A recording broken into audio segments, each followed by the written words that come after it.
Welcome to the Collective Consciousness Show with Colin Reich. This is episode 21 with my guest Quintin Jaimes, or Jaimes. I already forgot. Jaimes. Damn it. Jaimes. All right. And then Asher Clancy. Welcome in, guys. Thank you for having us. What do you think about Jerry Seinfeld? I don't like him. I also think he's another... Okay. So not to bring back the last... Well, we've already recorded. We've already talked about a little bit of stand-up comedians. One being Jim Carrey, who I think relies way too much on funny faces. We got another one. He's like that airlines food guy. I don't know. It's just like not entertaining. I'm watching it. I'm like I get it's great. I understand that. What about his show? What about Seinfeld as a show?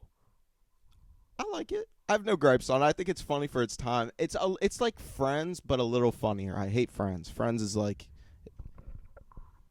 Friends is the most overrated show I've never watched Friends. I've ever seen in my entire life.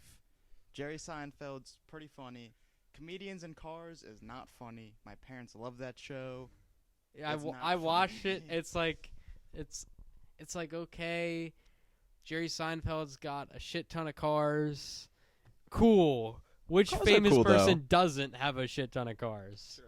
You know, it's a famous person meeting up with other famous people in a car to go get coffee. Ooh, all right. I mean, like, I've never seen it. I've never seen it before. Like, to be fair, like the guests he got on were pretty cool. Sometimes, like when President Obama was in office, like he got him on the show, which is cool, but it doesn't mean the episode was like good.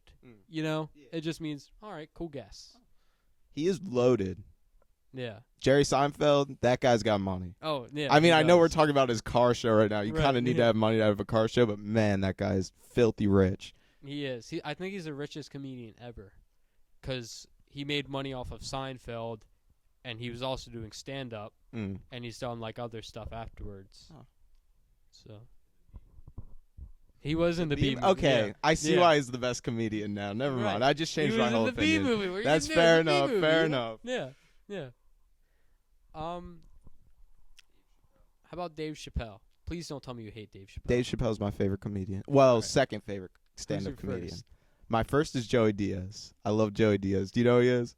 Absolutely fucking love Joey Diaz. Big old stinking Italian guy. Joey is loves hilarious. cocaine. Have you ever watched him on Joe Rogan? Yeah. I've watched more of his own personal podcast more, but I've seen like clips of him on Joe Rogan. Yeah, absolutely hilarious.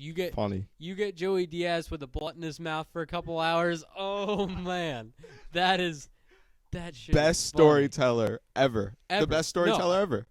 I don't think I know another storyteller better than Joey Diaz. I mean, he's just the man. What's your favorite stand-up comedian, Quinn? Dave Chappelle. Chappelle Show, classic. Too many amazing sketches, like the racial draft. The racial draft was good. What's that one from that one episode we watched? The first episode. I don't know from the first episode. The white, a lot of his stuff is very racial. Wow. The white, the one where he's blind but racist. He hates black people. That one's funny. I like that one. The whole show's good. I love the format of the Chappelle Show. Now that they've added it on Netflix, I'd never really seen it beforehand, but I really love the layout of it. So. Yeah. I feel like you're not gonna like this guy though. You're gonna be like, no, he's horrible. Kevin Hart. Ooh. Very over. Yeah. Yeah, I agree. I don't like Kevin Hart that much. I think like he's all right, but he's not great. What's the movie with him and The Rock? I know that's very general, but no. Central Intelligence. Central Intelligence. Yeah. Every time that's on TV, my father will watch it start to finish, and I've seen it. I've seen it probably one time fully all the way through. Yeah. But I've got to have seen. Like sat there and watched it for 45 minutes, like 8 times. It's all right. I mean, it's not a bad movie. You know what I like? I like Get Hard with Will Ferrell and Kevin Hart. I've never seen it. Quinn doesn't. I'm already not a fan of Will Ferrell. Yeah. I especially don't like Kevin Hart. Hart. So it's like the two of them together. It's like nah. I've never seen Get Hard. I think Get Hard's it's fairly funny. It's like a prison movie, right? Yeah, it's like Will Ferrell. Kevin Hart trains Will Ferrell to go to prison because Will Ferrell's like some company executive that like an undercover cop. no.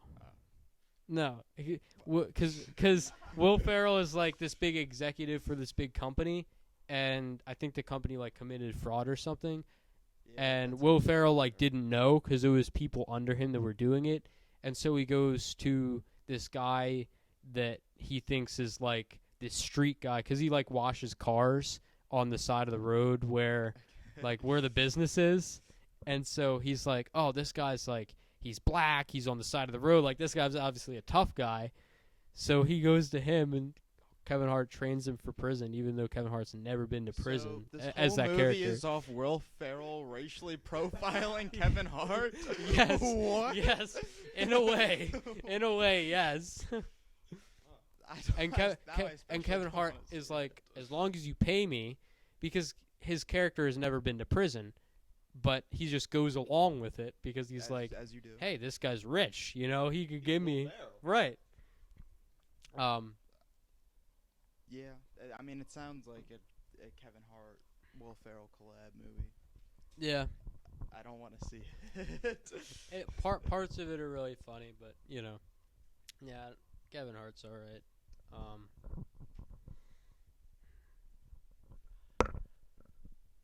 Yeah, that's a messed up. He just racially profiles him. I don't like Kevin Hart though, or Will Ferrell. I hate both of them. Both overrated. I think Kevin Hart's overrated. I don't think Will Ferrell's overrated because Will Ferrell has such a big, large catalog. That's the word I was looking for of stuff that's just like hit after hit after hit. Whether you think it's good or not, he's just had huge success, and obviously, he's a little funny, you know. He's not he's not crazy funny, but he's not he's funny, you know. In my opinion, he's funny, so he can consistently push out solid movies, you know. Do you think Mark Wahlberg's a terrible person? Do you know about what he did to that? I think was it a Filipino boy or maybe a Hispanic boy when he was 17. I have no idea. Yeah, have you heard, Quintin? You know about this? You don't? He when he was a teenager, probably 16, 17, beat up some guy of another race. No, Mark Wahlberg's in his 40s. You can't judge something off of what That's they did pretty before bad, they were though. an adult, though. That's pretty beating up. I don't know. It's pretty bad. bad. Can he change over 30 years? No. I'm not saying he didn't change. I'm just saying that's really bad. You messed up really bad. That's not No, I'm sure, but all of us at 17 years old have done something that was just yeah. But most people have. Not you don't all. beat up. Most 17-year-olds have the cognitive function and the Let's common not sense to judge not beat a up man. A man of another. What are you? No, I'm not. No. I'm saying let's not judge a man 30 plus years later about something he did when he was a kid. Would you beat up someone over the race? No. So you're better than Mark Wahlberg. There you go. You're already a better human. What? My age, I'm 15 now. Says in 19. Can I read this? Go ahead. It says in 1986, then 15-year-old Wahlberg and 3 friends were charged for chasing 3 black children and pelting them with rocks while yelling, "Kill the N-words," until an ambulance driver intervened. How do you feel now, Colin?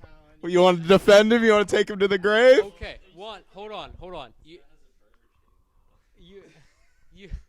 You have to look at it like this. One, he was super young, so let's not judge him and say he did this when he was 45.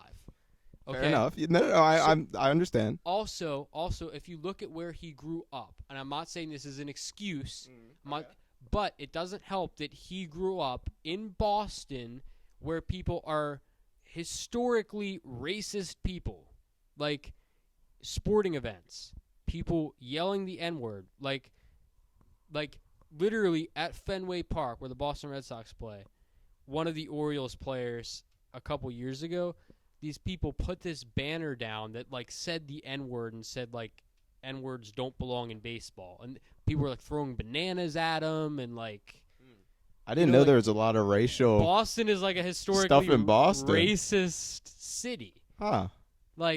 You know, so it doesn't help that he grew up in an environment that probably like Doesn't he have a brother like Donnie? I don't know. He has like two brothers, and none of them did anything. Carter, I don't know, but but saying he has two brothers, he was one of them. Like that's like saying me, you, and Christopher. Like, oh, so Colin robbed the store. Why weren't the other ones robbing the store? I don't know. Just one of them decided to do it. Like, not all of them have to be in on the racist. You know.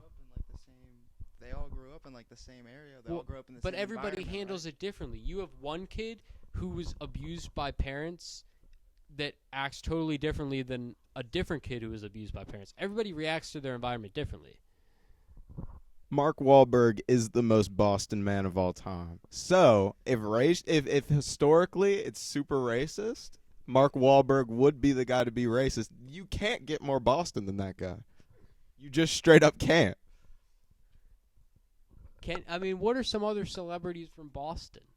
Exactly. He's the only one. There's like a bunch of sports players, then it's Mark Wahlberg. You know? I can't even think of anyone from like the New England area that's not, from sports.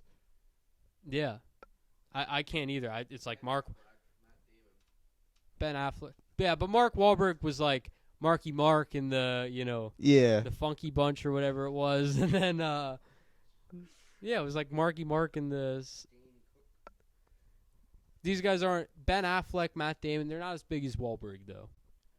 They're on the same level. He was Batman. Yeah. You can't get bigger than Batman, baby. Who was the other guy that was Batman? Christian Bale.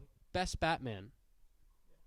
I would agree with that. Yeah. Well, because he was his best role is in American Psycho, in my opinion, and he's essentially playing Patrick Bateman in Batman. He's some super rich guy who I need vengeance, and then does Batman stuff. Except he's good in that movie. Well, I haven't seen American Psycho, but is that like?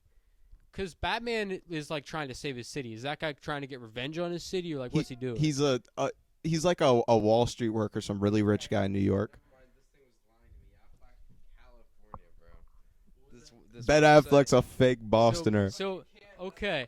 So Ben Affleck actually isn't from Boston. So it's Matt Damon. And Matt Damon's had a okay career since the Bourne movies. Right, exactly. So it's like Mark Wahlberg, Tom Brady, Bill Belichick. I don't know. Tom Brady's probably not even from New England area. But you think Tom Brady? You think like New Yeah, England? that's true. He was there long enough. Now I kind of think Florida. Well, okay, no. Rob Gronkowski, I think Florida, because he's like the party guy, and it's Florida. You don't think party guy in New England. No, but he was with the Patriots most of his career. Yeah. I don't know how much sports you guys watch. We love basketball. You do? What's your favorite team? I like the Raptors. In the playoffs, I'm a Sixers fan. Let's I'm go. fake, That's my but team. in regular season, I'm a Wizards fan. But you can't be a Wizards fan in the playoffs. No. Unfortunately. Well, they're never there. Yeah, unfortunately. But I'm a big Sixers guy. Sixers are cool. We have a friend named Jack, loves the Sixers. Yeah. In love with the Sixers. Everything Philadelphia. Carter's a Celtics fan. Oh. I know. Come on, man. That's true. But you also came so close yet so far. And our best player was injured. We played a team that is a dynasty that already had so many championships under their belt, and we had no finals experience. All right. They're I not don't know, still a maybe. dynasty. They crumbled apart.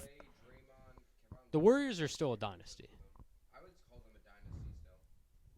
I think they've been out of recognition for so long. No. Klay Thompson was out for how for long? like a year. For 1 year No. when Steph got injured and then he came back.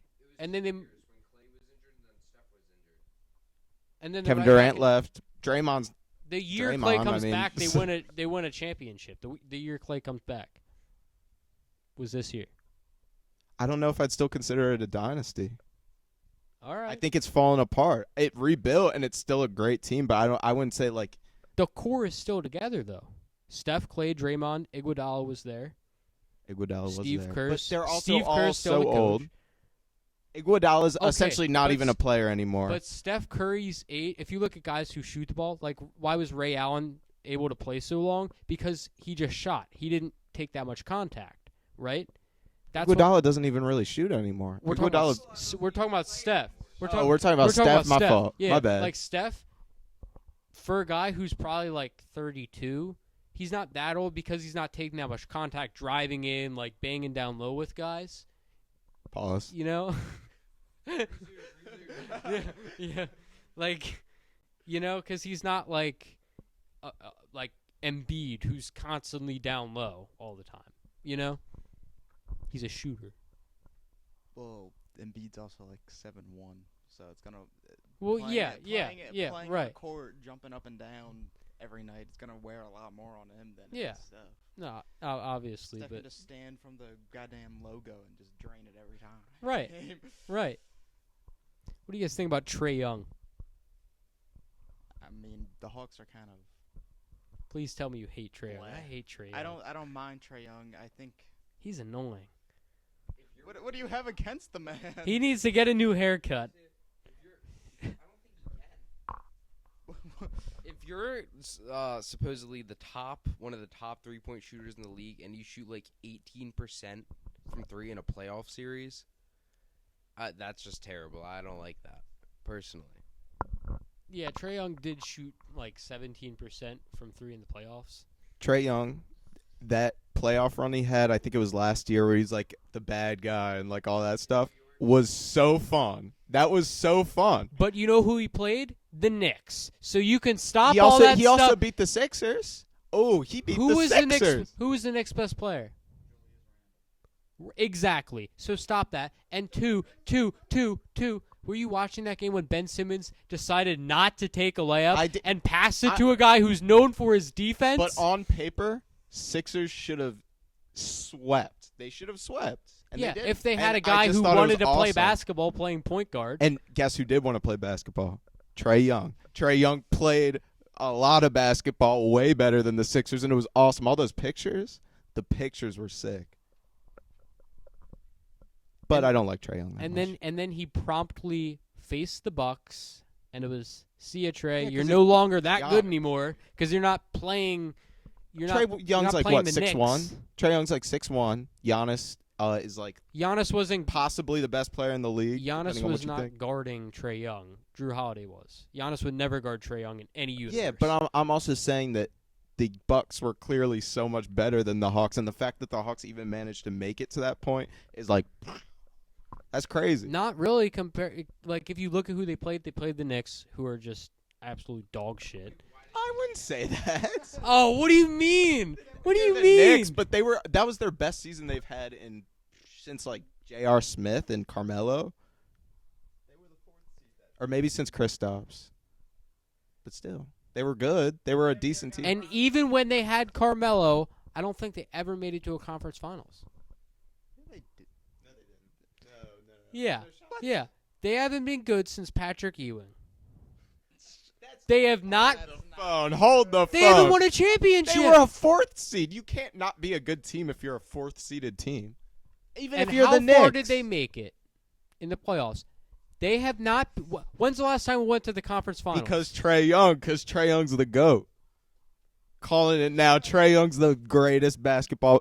Trae Young is the greatest basketball player of all time. All right. And the Knicks are a good team, and he beat them single-handedly. They were not a good team. They were like barely floating above 500.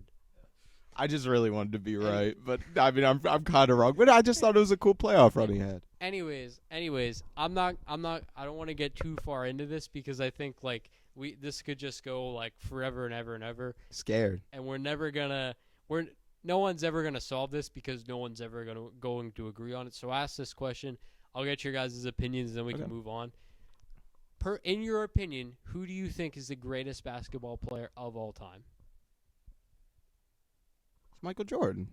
All right. It's Michael Jordan. All right. What do you think?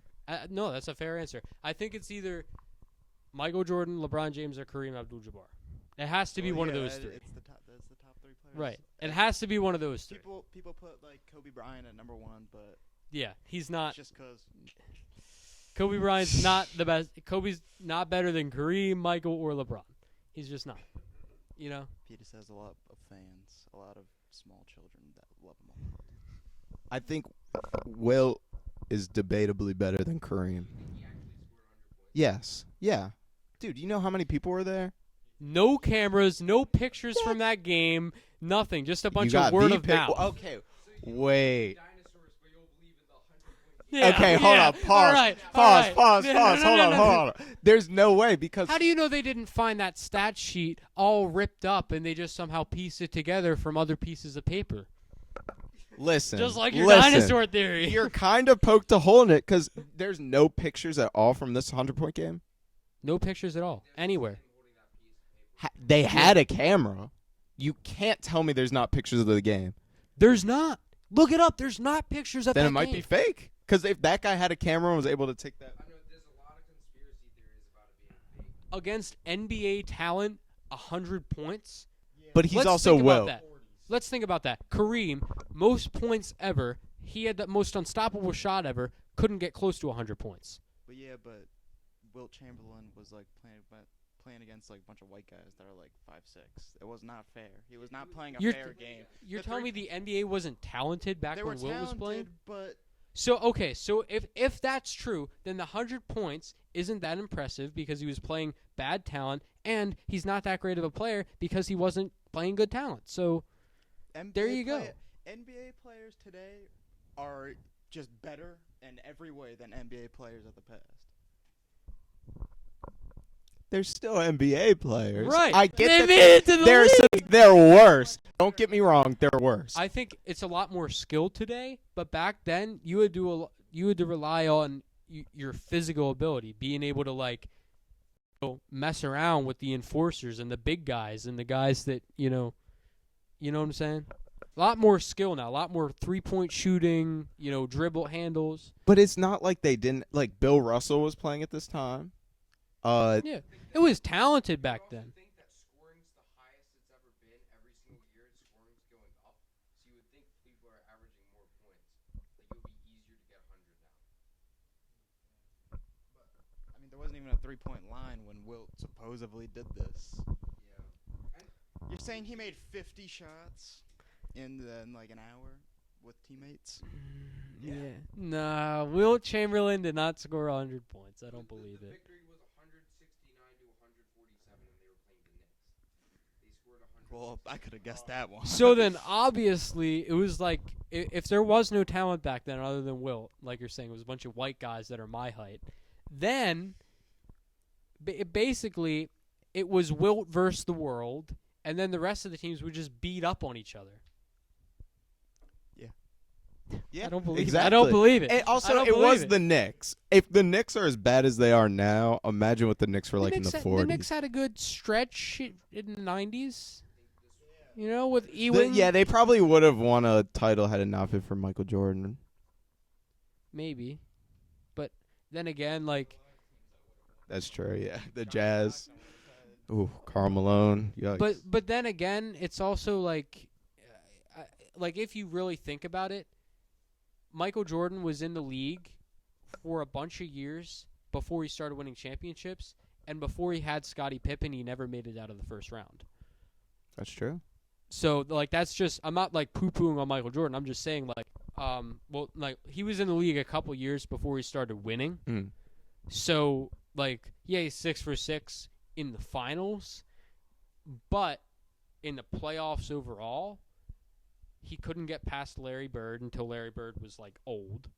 He was playing guys, and he wasn't winning. I'm not saying he was bad, because he was still averaging, 30 points. That's true. But he couldn't win in the playoffs until he had, other pieces around him. Yeah, I Rodman mean, and he was Pippen. playing, what was his two biggest competition at the time, the Lakers and the Celtics? Larry Right. Bird and Magic? Right. Or was In the Magic East- Johnson retired by that point? He'd Pro- already had a probably little the dance tail with end of AIDS his at that career. point. Well, no, was that before? Or he came back from AIDS, didn't he? I think he did. He did come back from AIDS, but I don't know. If I'm going to be honest, I don't know really what I'm talking about. I don't know if he was good or not when he came back from AIDS. He also had, the Bad Boy Pistons with Isaiah Thomas. Oh, yeah, that's true. Right. They Yep. beat Michael Jordan. Right, they did. Rasheed Wallace, but then once Isaiah Thomas and all them got old, and Michael Jordan like hit his prime, hit his peak, and then he had Pippen and Rodman and Kerr, and what's the coach's blanking on the coach's name? Phil Jackson. Yeah. Phil Jackson. That's when he really started. But he was a good individual player before that. Totally. Like, nothing against him. He didn't take threes either.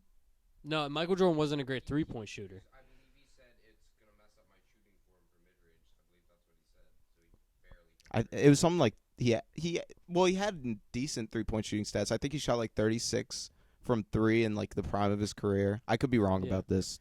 It was something like that. I mean, he wasn't horrible. Like, if you compare him to like LeBron's a better 3-point shooter.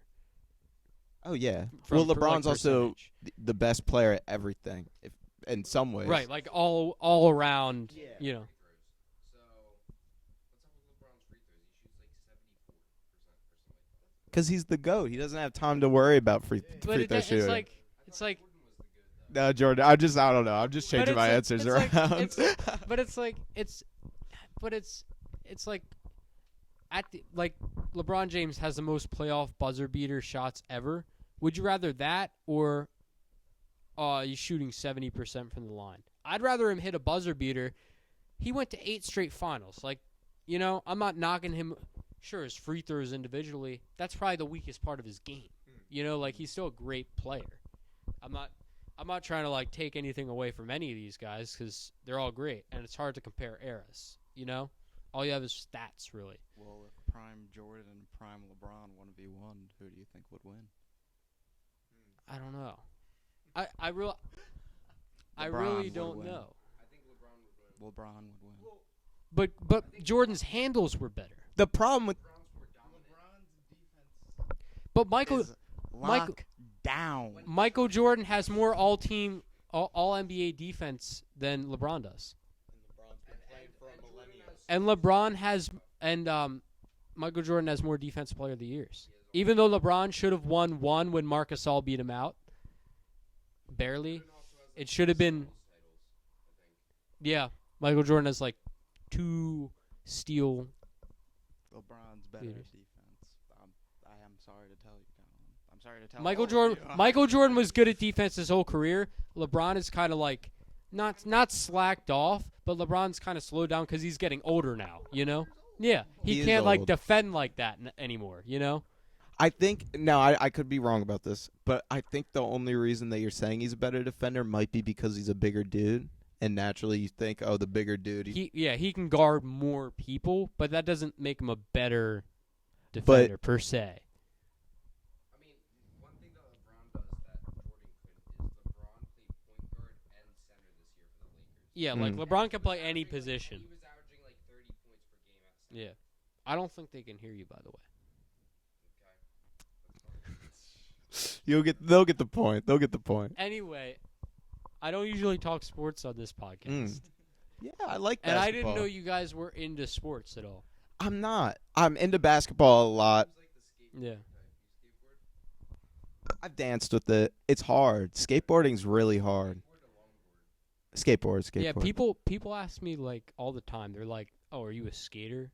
I'm like, "No." Yeah, no, I don't. People get that because of like the hair and the vibe. It's like, Well, that's what our movie's Yeah, about. Our movie's right. a skateboarding movie, but yeah. it's Are you guys acting and directing? so it's a process that we don't really know yet. So we're a little bit into the script right now, probably 20 some pages in, 18, 20, 18. How about you guys just introduce the movie and you guys can talk? Well, I don't want if you guys don't want to give too much of it No. away. We're anything. We'll talk. Yeah. Do you want me to introduce it or you want to? All right. So we started this summer making a script for a movie called Stride of the Dead. It's a zombie skateboarding movie. And it's honestly just a lot of our friends that we want to get together and just make a little something. And just it gives us something to wake up for in the morning and actually to work for, because I feel like we haven't really worked at anything. We've always talked about, oh, I'd love to make a movie. But right now we're in the script writing process, so we're going through that, and hopefully over this next year until next summer, we'll get a lot of pre-production done, learn a lot of learning lighting, camera angles. We know nothing about that essentially. So it's something that we got to learn, and it's going to be a big learning curve. But if all goes according to plan, which hopefully it will, next summer we'll start shooting, and then whatever happens from there happens. So That's so, yeah. awesome. So like building the set and everything too. Mm-hmm. We have a lot of the sets kind of planned out already for what we want, and it's just like his house. The movie starts in a graveyard. He lives right next to a graveyard, so we're just gonna go from the graveyard to his house. So yeah, a lot of the sets are just areas that we really go to with our friends. So And- you guys frequent the graveyard. Yeah, yeah, we do. We've been to the graveyard many a times. It's got a beautiful view over the water. It's a nice graveyard. I wouldn't mind being buried there. So, Quintin, what do you got? Well, since we're like using like locations that we visit often, we're like basically writing our friends. Like a lot of people from like work, like Nate Yeah. and Richard and Al, Yeah. Sophia, they're all in it. And so we're just using like my house, or like maybe we'll go to Al's house, see what's up. Yeah. Just like get the Come lay of the here, I land. don't know. Yeah. I mean, if you guys need anything, if you need a place, I don't know. But yeah. I'd say a lot of the problem with questions about it is the fact that we don't really know yet because Right, we're you're so still- early yeah, into you're it. trying to We figure it have out. we have all these big ideas of what we Right. want.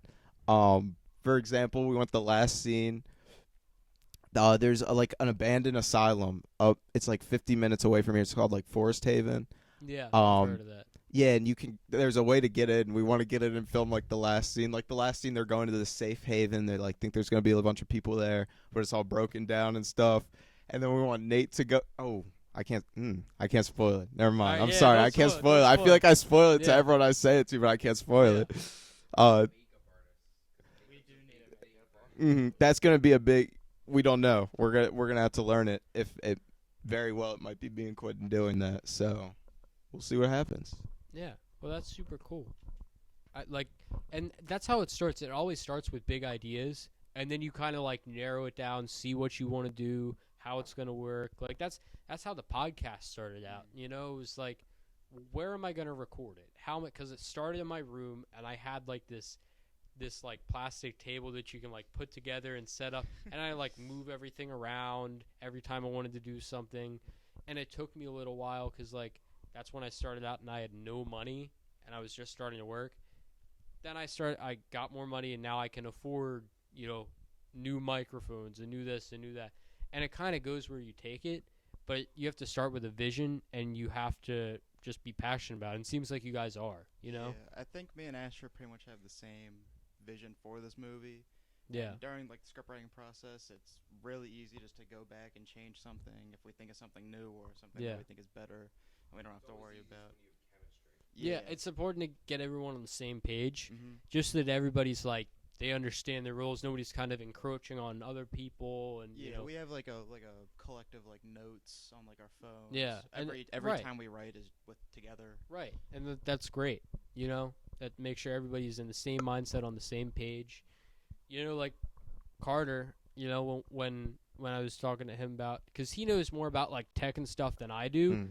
I just sit down and have conversations with people. And that's cool. But he knows more about producing and editing stuff than I do. And I was like, all right, well, you want to come on? It's important to have a team around you that knows different things, because you can't do it all on your own. Even now, being so early into it, it has started to dumb down a little bit and be more achievable, I'll say. Yeah. Like we started off with this idea of kind of, let's reach 120 minutes. That's like a feature length movie. It's not too long. It won't get boring. And then as we started writing, we're like, I don't know if it's worth going for 120 minutes. It's if we make like a 45-minute movie filled with stuff we love, that's going to be, it's gotten to a point now where we've kind of learned we have to see where this takes us. Right. And every aspect of it. And it set no expectations for it.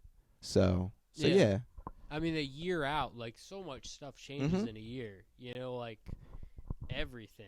We've written all the characters as our friends, but Yeah. for all I know, that's not who will be doing it. Right. You don't know. In a year, like one of those people could move, or you know. And that one thing that's kind of hard to get past is that we have to learn to deal with that and be fluid. Be Yeah, fluid you gotta with what be happens. flexible because stuff happens. You And know, that's like, not a strength in my life, being Right. flexible. I'm not a flexible guy. Plans fall through. I will, I know that about myself. That's something I'm trying to work on. But so yeah, Yeah, there are a lot of learning curves for it. Yeah, self-awareness is important. No matter what you do, you know, you got to know what you're good at and what you're not, so that other people can help you with it.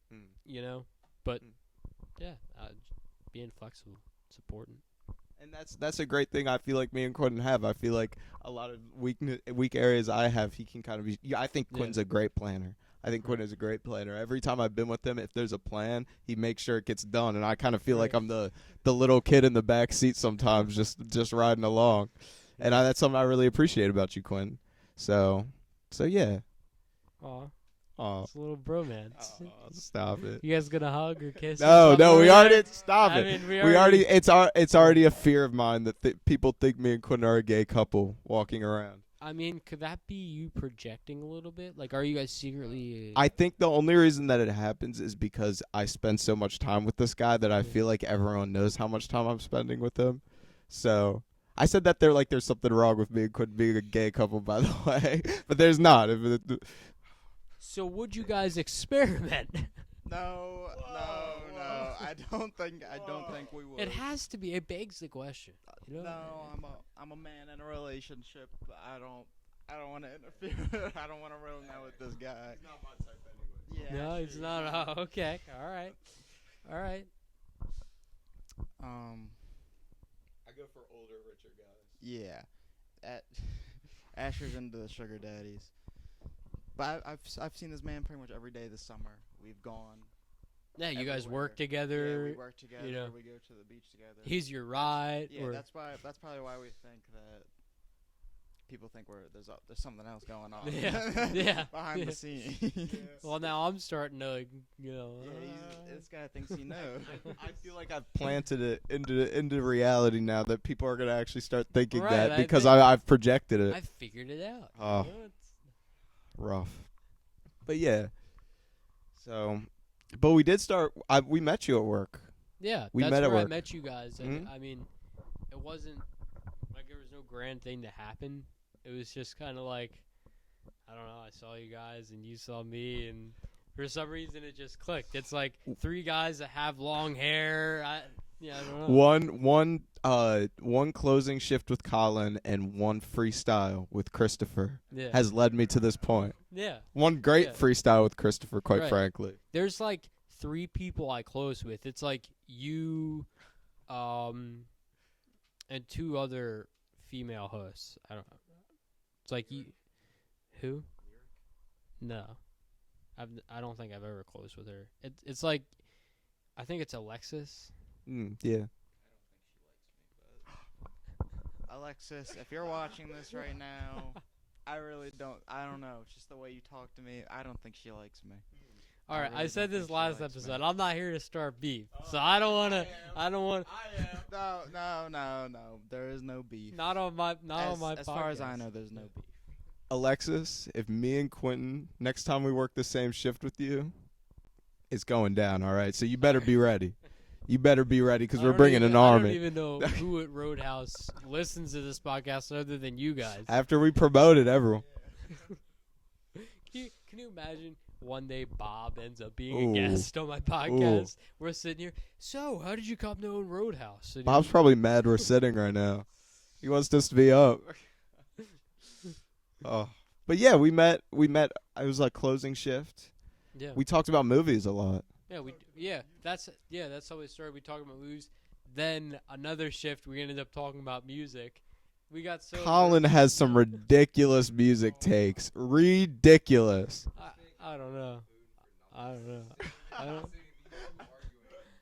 Because Carter's into music, and I thought he might have something good to say, and then it was just me and Asher. Well, continuing to talk. because you just came at me with some utter ludicrous.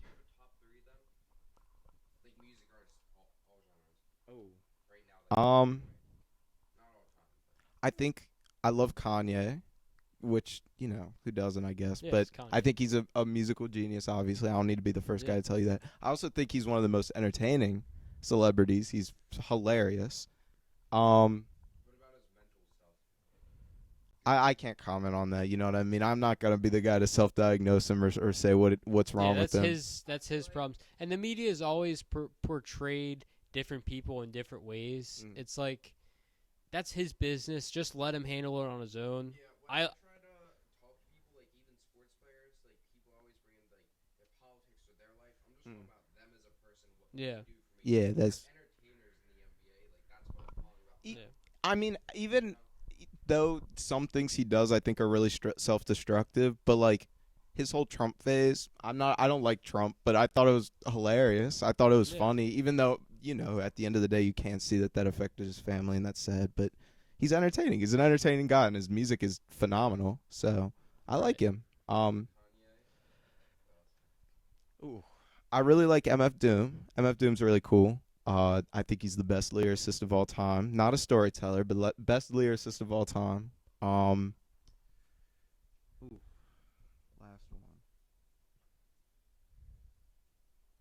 It doesn't only have to be rap. Yeah.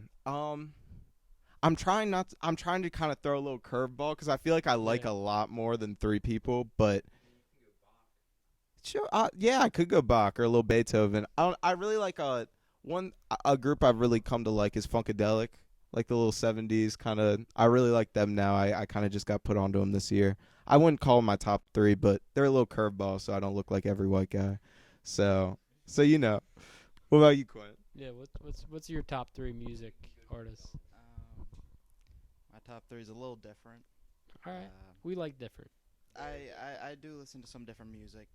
I spent most of last year listening to new albums. I think my top 3, no particular order. All right. So don't go no assuming nothing. MF Doom, Streetlight Manifesto.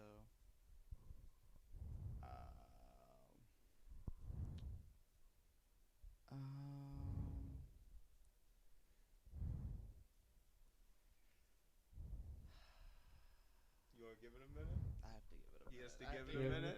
All right. I don't know. I It's feel like hard. Yeah. it is hard. There's so much music. And I'm put on the spot. I want to check my playlist and everything, and I don't know what to do. Yeah, So it's like I go through my library, and like sometimes I'll hear a song and I'll forget to put it in my library, or like I'll listen to an album, and I go and it's not in my library, and it's like, damn it, like that was good, and I just forget about it. But, yeah, my top 3 artists right now that I like. Brother. It's like I'm gonna jump off this banister head first. it's definitely Logic, Tame Impala, and then I like Coldplay a lot. It's not Coldplay.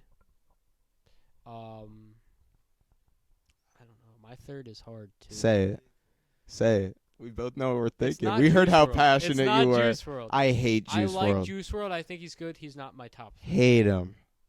I hate him. We can agree to this. We will never agree hate on him. Juice WRLD. We'll never agree on Juice WRLD. Okay, I don't hate him, I guess. I don't know. I guess this was what the argument was about. Debate. It was more formal than an argument. I'm gonna call it a debate. Our debate was about this. I don't like his fan base, which is a big part of it. I'm gonna be honest. I think that kind of No. fan base? His general fan base. His general fan base is like People 9-year-old your age. Fortnite kids. No. That's not true because yes, it is. My dad literally listens to Juice WRLD sometimes, and he's like 45. How sometimes? Well, yeah, but I'm saying in general. You know what I mean? Like generally, the 45-year-old dad isn't the one listening. Generally, it's the kid dropping like 5 kills on Fortnite and building a lot. You know what I mean? I feel like it's a lot of people our age. But I feel like there's also a lot of people our age, or from the perspective of me, that it's almost. I feel like there's more people that don't like him that I know that do like him. Now, then again, that could just be the people I've surrounded myself with. I'm surprised because like all my friends like Juice WRLD. Really? Or they like know about Juice WRLD and they like some of his songs. I just think it's so dramatic. That's true. Yeah. But me and Quintin, we grew up as friends through the era of Juice WRLD. And like when he was big, and the whole time, I think we both kind of thought he was a little bit corny. That was kind of like my first introduction into music. Like, I didn't like music growing up. I was No? embarrassed by it. I I'm don't know why. surprised. I was very like whenever music would come on, I'd be like, I don't want to share my opinions on it. I don't want to get into a conversation about it. I don't like it. That's interesting. 'Cause it most is. people just come up and like everyone's always listening to music. If I'm to be honest, where I think it started was old Disney shows. I used to watch them with my sister, and I don't know why. I can't explain why this happened, but whenever they'd have like a musical act in it, I'd be so embarrassed. I don't know why, but like family would be walking through, I'd be like, "Oh my god, they know that I'm watching this right now. This is so embarrassing." That's interesting. And that's another thing I've noticed. I would be cringing really bad, and to this day I still cringe situations I have to remove myself from. But I didn't like music. That's interesting because you like music a lot now. I do. So yeah. Growing up, I didn't really like music either. I'm gonna be honest. But, like, my mom loves music. She's been to like a million concerts. Yeah. And she's always like put me on to stuff when I was like younger, but I wouldn't like really listen to it. But now I'm older and I find myself going back and enjoying the stuff she put me on all those years ago so much. Yeah. I've been to 2 concerts. I've been to Billy Joel and I've been to Logic. I'll probably go to Logic again this summer because he's on tour again. But those are the 2 concerts I've been to. Billy Joel was just absolutely like, it's Billy Joel, you know, like he's like an icon. But yeah, he was great. That was my first concert, and then I went to Logic a couple years ago, and that was really good. Earlier this year, I went and saw Tyler the Creator Yeah, in Philadelphia. I haven't listened to too much Tyler. I find myself listening to him a lot before the concert, but then afterwards I've like barely listened to him. Yeah. So do Like, you I not like I like him? still like him, but like I don't find myself like going out of my way to like pick his music. Yeah, it's like it's all right. I You know, feel like if it comes on, you won't. Yeah, I'm skip not gonna it, like skip but- it, but I'm not. That's not what I'm queuing up. Right. I feel like right. I might just be like through a phase where I don't really want to listen to it, and then one day I'll. You go be like, back into it you be like, again. oh man, it's I'll be Tyler. like, You know. damn, I forgot how good this was. Right, yeah. Yeah. Tyler the Creator is another one. I love Tyler the Creator. But it's another one with kind of like Juice WRLD where I feel like almost his fan base has ruined it for me to some extent. I think when I started dressing a little bit different, that would be all I'd like. They'd be like, "Oh, so you like Tyler the Creator?" I'd be like, "All right, chill." Yeah. Now like, that you say it, like I I'm don't like, know. It's like now I it kind of see ruined Tyler it. the It's Creator like, now. oh my god, like, ugh. I don't know, but I still like his music. It's some of the I don't know. I'm way too worried about what other people think about it. I would say he was one of the people that like I saw and I was like, oh, people don't just dress one way, and it was, but I didn't like see it and was like, okay, I need to look like I don't know. I just Yeah. one day I was like, oh, these look kind of cool, Yeah. and then throw them on. No, I've got some shirts and stuff like that I, I'll just Yeah. wear. It's just what everything Yeah. looks cool. Yeah. So, but the X thing, what you were saying, I think me and Quintin are both the same on this. We kind of started listening to him in like the old era of like SoundCloud and everything. And I mean that was what, 8th grade? Oh no, that's a lie. That was like 6th grade. Yeah, that was 2016. we were is like when it early started. middle school. Yeah. And I don't know. Then he kind of did the same thing as Juice WRLD, the exact same thing. The fan base was like, oh. But they're different. Like X's fan base is a little more mature. Like he addressed some like more mature and like serious topics, and his sounds were different. Like some still like sad emo stuff, but like. Yeah, but he also like his music didn't necessarily make you sad. Like he used frequencies that like didn't. Yeah, and he was talking about like using healing frequencies and like really like spiritual stuff. Not like Juice WRLD. Juice WRLD's just straight like lean perks. I'm depressed. Like Yeah, like, yeah. I guess I don't know. I haven't 17 that XXX album. Yeah. When it first came out, it was like exactly stereotypically how it's put. I was like, "Oh my god, this is so good." And I was like young. I was in middle school. Then as that album's aged, I hate it. I can't stand it. I think it's the corniest thing. I think any project he's put out since then, I can't listen to it. I don't like it. So someone can't just be like surface level sad. No, I love my favorite song is a sad song. My favorite song is a devastatingly sad song. It's called "Soulless" by Earl Sweatshirt. It's the best song ever made. Sorry, but But like, couldn't you say that like, I don't know, like sad? He's like, I'm gonna kill myself if you leave me. corny, Didn't Juice WRLD pretty much kidnap his girlfriend? corny. Remember that? Like, wasn't that like it was something like that? I don't think he kidnapped Lottie, but I don't know. XXX Tentacion beat Is- the living daylight out of his girlfriend. Well, allegedly, I guess, but I mean, Was he charged? well, he died, so Well, he was in the process well, of being there charged. is that. Yeah.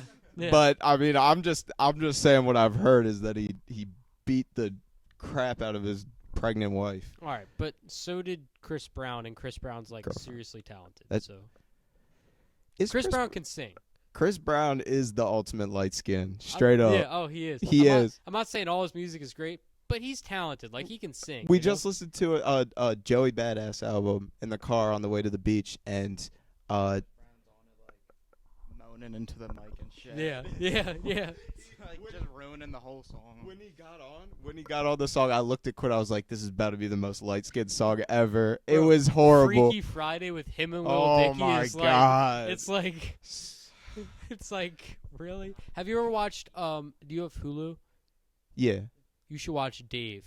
It's a show we about haven't Lil, watched it, but it's It's with, a show about Lil Dicky, and it's like stuff that's like based on a true story of what's happened in his life. Absolutely hilarious. I love that show, and I haven't even really listened to Lil Dicky like that. Hmm. But the sh- I- but he's like he wants to be. Like he's trying to be. It's not like Juice WRLD where Juice WRLD's not trying to be. Like he's trying to be. corny, or is he trying to be funny, but it just ends up being corny?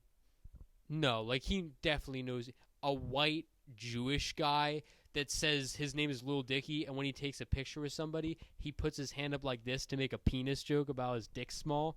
That's the guy that's trying to be corny.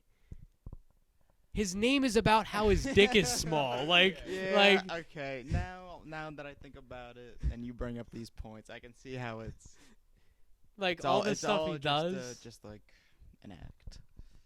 Yeah.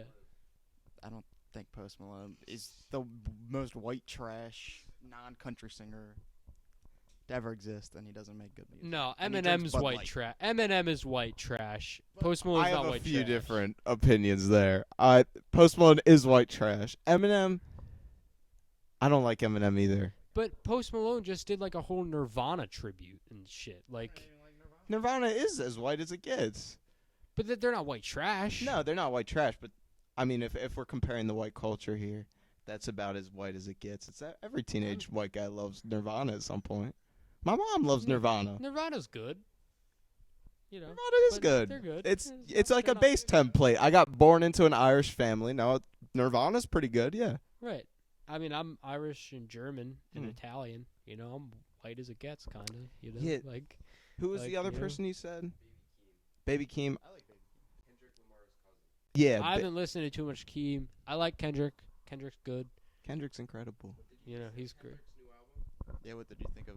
I Mr. haven't listened to Morale Kendrick's and new- the Big Steppers. Recently, I have not listened to like a bunch of the new albums. Like for some reason, I just haven't. New album. I thought it was good personally. I Yeah, I thought it was the songs mediocre. were either, like pretty good or like pretty bad though. But there was more good than that. I liked the Heart Part 5 before the album came out. That was good. I think We Cry Together is overhated.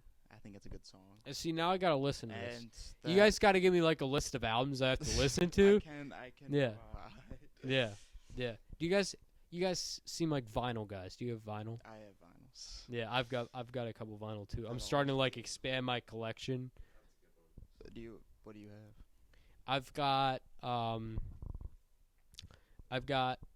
2 Logic albums. One of them is his alternative album Supermarket, which you Yeah. might like a little more because it's not rap. It's not his I've rap heard, stuff. I've watched a review.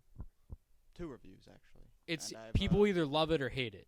I've seen a 0 and a 2 score given to it. People either love it or hate it, but that's only 2 reviews. And it's actually because he wrote a a novel Uh-huh. that the soundtrack is based off of called Supermarket. New York Times bestseller. So I don't know. I'm like it. sounding more and more pretentious as this comes, I think, because every single person you've said, I've kind of been like, no, I don't like. I swear I like a lot of things. I do. Well, more Logic. It's the word corny keeps coming back. I think Logic is unbearably corny, and I know that at this point it's like now I just can't describe anyone by anything else. But I think that like when you look at his most popular songs, he has like 3 popular songs. Mhm. All of his other stuff you probably haven't heard. Like you haven't listened to the whole Under Pressure album or The Incredible True Story, which is a concept album, or Everybody, or like I haven't heard any of these. No. yeah. So But- I think you would get a different opinion of him. Yeah, about a song about suicide. Like that's where the corny thing comes in. Like No, personally, yeah. I would listen to his other stuff. But I don't. I've heard a okay amount of Logic. Like I've heard it. Yeah. I haven't heard everything. Not nearly everything. I've heard his most popular songs, and I'd say I've dabbled with other stuff, not Yeah. by my own accord, but it's been on. And Personally, I love Logic. Like, you're not gonna change my mind, but so I think I might be a little biased. I think he's a corny guy himself a little bit. I mean, if you just like the biracial stuff, I hate. Now, okay. Ooh. Well, he made like a couple songs about that, and people like took it out No. of context because like he actually grew up in like his mom was white, his dad was black, And that's like great. he's That's trying to like bring attention to stuff that happened to him as a kid. But it's been hammered down so much that I feel like the word biracial is linked with Logic now. Well, not even by him. Like he made one song about it, and then everybody in the media made it a big deal. He hasn't even talked about it like that much. You're telling me the line "the only thing black about me is my dick" is I know, but that's like that have some underlining meaning that I'm Do you not think- spiritually awakened enough. Do you to think that read. he was trying to make some corny joke or like? Yeah. Do you think? I do. Right. I don't think he's actually being serious when he's talking about his penis is black. Like he's a white guy. Obviously, it's like some. Well, what's weird the joke. point of you just keep mentioning it? Like, Well, you he's want- doing you at that want point to troll everybody to people know. because people are like, "Oh, you mentioned it too much. You mentioned it too much." So at that point, he's just doing it because people are saying it. He's Like feeding the haters. He's feeding the bad press. yeah, because he doesn't give a shit. And Do more his power to fans him. enjoy him talking about? His fans? Logic's fans make him overrated. Like, but in general, he's underrated. Like in the rap community, I think he's typically underrated, but his fans make him overrated. I can see that. I don't know. It's something. I think Eminem's corny.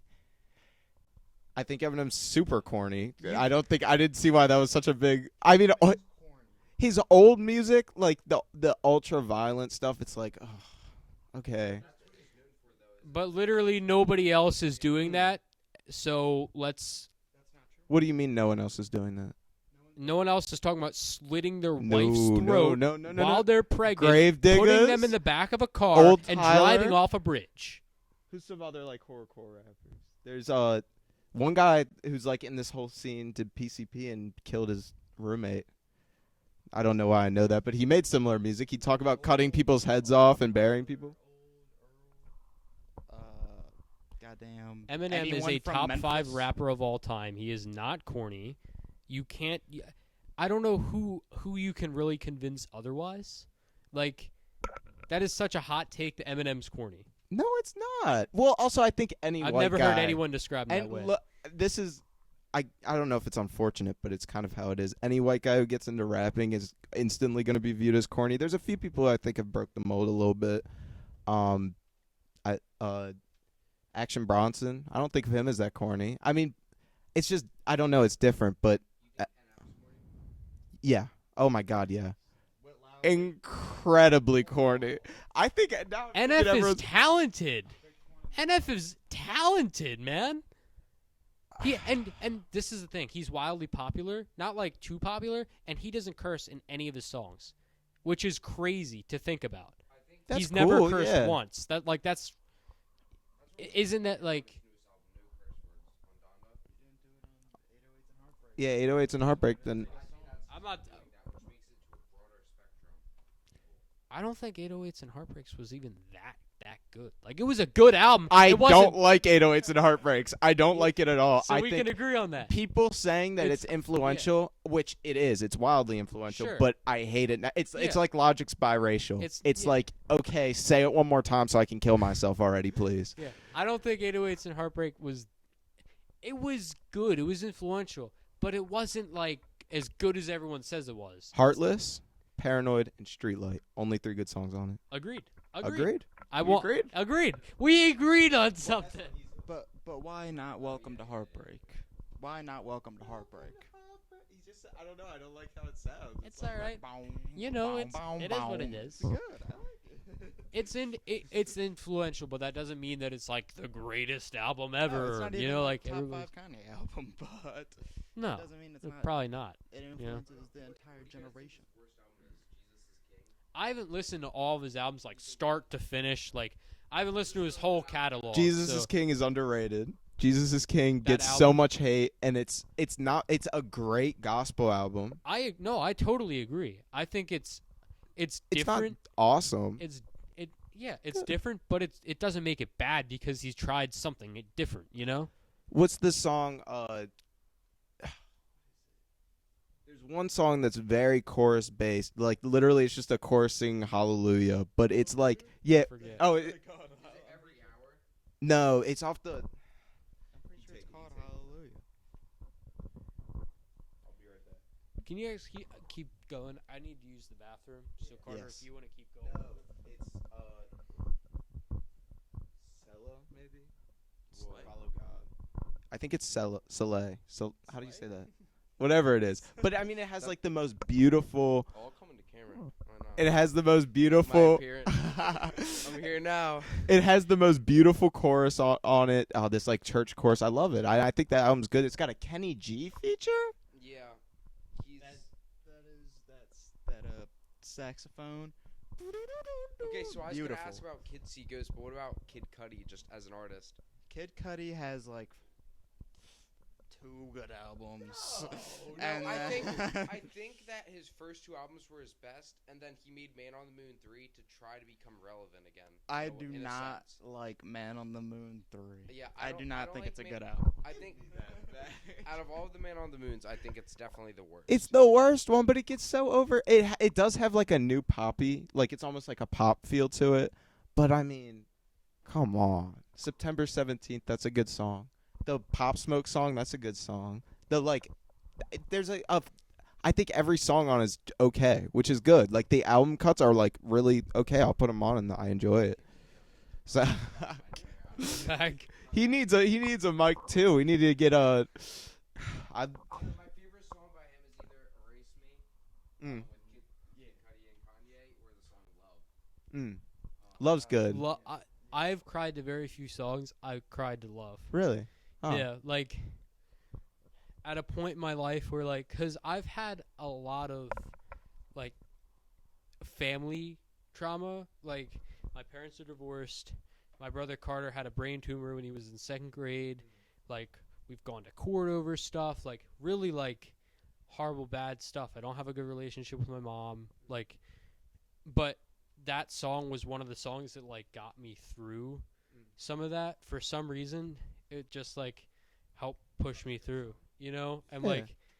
like that song, whenever it comes on, like I just feel a certain way, you know, Yeah. because I connect it with a time. But that's one of the few songs I've cried to, you know? When did? What about The Weeknd? He's cool. I can't really get into it. I've never really like thought like why not listen to the Weekend album? I mean, the Super Bowl performance was cool. He but literally that's where I'm at. became popular because he made a song for 50 Shades of Grey. That's true.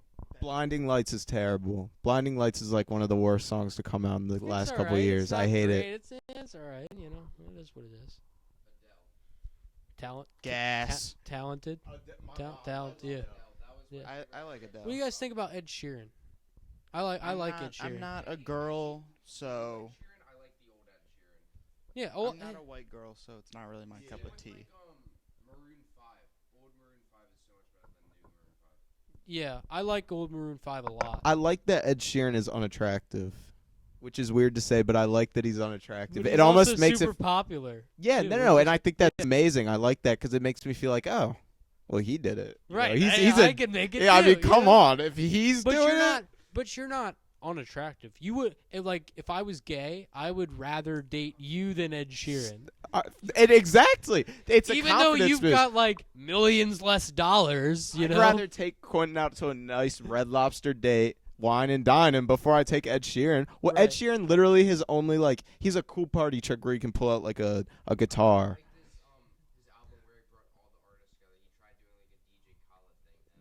And I haven't even heard any of this, but you didn't listen to his Colin, you did, right? Yeah, collaborations project. It was like Yeah. 20-something songs. And he had like all big name artists. what were some of the standouts? He had Justin Bieber on it. He had Get all the names. he had Travis Scott. He had A Jay-Z feature would have been cool. He had I would have liked that. He had Khalid, Camila Cabello, Cardi B, Chance the Rapper, PNB Rock, Stormzy, Yeba, Justin Bieber, Travis Scott, Eminem, 50 Cent, Young Thug, Jay Huss, Ella Mai, Hmm. Paulo Londra, yeah some English rappers because he's from like the UK. Skrillex, Chris Stapleton, and Bruno Mars. Is right. The song with Chris Stapleton and Bruno Mars. Bruno Mars has a guitar solo. Oh my god, bro! Let me tell you, you wouldn't think Bruno Mars is that talented on the guitar. Absolutely fucking shreds. I like Bruno Mars too because Yeah, I I really like Bruno a lot. Bruno Mars Yeah. is a hit machine. He is. A hit machine. And another thing I like about him, he's not unattractive. Dude's short. I Yeah, feel he like I'm is. listening to his music. Yeah. I'm like, this is the guy? Right. But like he has to look up to look at me. You know what I But mean? he's So like, is he the guy? Yeah. No, but he's tan, he's sexy, Exactly. he's Yeah. Bruno Mars. Okay, You know? Ed Sheeran doesn't have the looks. Bruno No. Mars doesn't have the height. I like Right. people with weaknesses. Right. You know what I mean? Yeah. Yeah. Jason Derulo, I haven't heard that name in a Jason while. Derulo had a bunch of hits, and then he was like, all right, made my money. Now time to go on TikTok, make more money. He Like, did make a lot of money on TikTok. That's right. Yeah. He gets sponsors and stuff. Right. But, like, he's, like, you still play one of his songs from, like, 2013, and everybody's bumping that shit. What's the- Everybody's singing, you What's know? the one with the trumpet? Trumpets? Is it called Trumpets? Yeah. Or, Trumpet. All right. this- He's a basic yeah. man. I like that. The song Wiggle with Snoop Dogg, where the chorus, Yeah, the chorus yeah. is literally wiggle, wiggle, wiggle. It's talking about a girl shaking her ass Yeah, yeah. for Snoop Dogg, and you know. Snoop Dogg's one of the industry legends. I love Yeah. that man. I like what DJ Khaled's done with bringing people together. Now his most recent album, Khaled, I didn't like it personally. I'm not a I've big DJ never Khaled listened guy. to a full No, I don't DJ Khaled album. What I don't like is that he like takes credit and makes it features because all he does Yeah. is we the best. That's all He doesn't do anything. Yeah, I don't even think he produces the music. He just brings the people together and he's gone Yeah. out there. He's rapped. He raps sometimes. A little bit. So infrequently though. When you think of DJ Khaled, you don't even think of it's his music. You think Oh, I don't. Did I he don't- did he doesn't that- sing he's on just All like I a Do fun Is man. Win? Was that him? All I do is win. No, I think he just does the "We the best." I don't know if it was him singing that. I don't know. I don't think he even produces it. I think he works for some company and he's just like a front man. 'Cause he's a big extravagant. I guy. agree with Remember that. time he I got stuck agree. on like the jet ski. That people are talking about Yeah, that. when he was when he was dancing in the parking lot, when he was like just like shuffling his feet around like that. To the All-Star game, airballed his first shot, and then tried to make it all inspirational by making a second. He was like, I could have made it the first time, See, but just try. You no. just gotta try again. Right. no regular man is doing that type of. DJ fucking Khaled is all baloney. about perseverance, you know? Exactly. He is a little bit more of an Instagram personality. You know what Yeah. I mean? Yeah. And there's that's why I think he's yeah. entertaining. There's but nothing wrong with that, but you know, his it's music, like- I mean, it's like yeah. all right. I don't know what he does. Yeah, but I guess I don't have He's to. just kind of there, you know. His name's on it. Okay. Yeah, but I feel like I just came in here and started hating on everything. We No. really kind of did, which is which I mean, I do like music though, and yeah, I think no, I like know all you music. do. We just have like in different areas we have different Yeah. tastes, and Yeah, that's yeah. fine. No, like no, of I don't course. think your music taste is bad. I don't. Like we like some of the same stuff. Yeah. So, I don't know, but I feel like my top 3 I kind of buffed it a little bit. I'll stick with it. I'm not going to change it, but I buffed it a little bit. Kanye, Doom and Yeah. Funkadelic. Yeah. But it is what it is. Like, what do you guys think about Calvin Harris? Calvin Harris? What's the song? He is one of my guilty pleasure songs. The song I love. Summer? No, the When I song met you in the summer? No. It's the song with Katy Perry. I think Feels? Bruno Feels. Yeah. Katy Perry, Bruno Mars, That's and such Big like Sean. an upbeat, It's like incredible. Yeah. Calvin, and then he has the song with Frank Ocean, which is like Yeah. an Offset and all that. That's like a cool song. And he can also I like love Frank Ocean. he Frank Ocean might be in my he top can 3. produce, but he can also sing, and he's a guy that has such a unique voice. Like he's got a really deep voice, and it's kind of like gritty in a way, but it's not bad. No. You know, like I've listened to like pretty much all his stuff, mostly like when I was younger, not now, but because he hasn't released much stuff now. But I mean, I like him. I think for a pop artist, he's different. You know, like he brings yeah. new artists to the table. Yeah, he's Seeing like he's like a male pop artist. He's the reason, like, what Offset and Frank Right. Ocean have a song together now. Yeah, Katy right. Perry and Big Sean. Well, I guess that one's not there too aren't out of that the many water, like but male pop artists that are like big. Like it's Bruno Mars, Justin Timberlake. Harry Styles is But- pretty. Okay, but we're talking about individual. Harry Styles. If it wasn't for One Direction, I think that's I where mean, Harry Styles got to but start. Didn't they like disappear for like 5 years, and then he starts releasing music, and he's Well, like the biggest star on the planet? Yeah, but I don't think anyone would know him if he wasn't in One Direction. I don't think so. Because that's where he got his start, and he was like the lead guy. He was the biggest guy in One Direction. Would have taken him longer, but he would eventually get here. Maybe. I don't know. But, okay, Well- you could say Harry Styles now, but, like, in terms of longevity, you got Timberlake, Bruno Mars, Calvin Harris is up there. I guess Avicii was, I guess, but he wasn't as Yeah. big. Well, okay. What happened with Juice World? Yeah. I'm just saying. I think all of them, like X Juice, Um, Avicii, all would have gone bigger.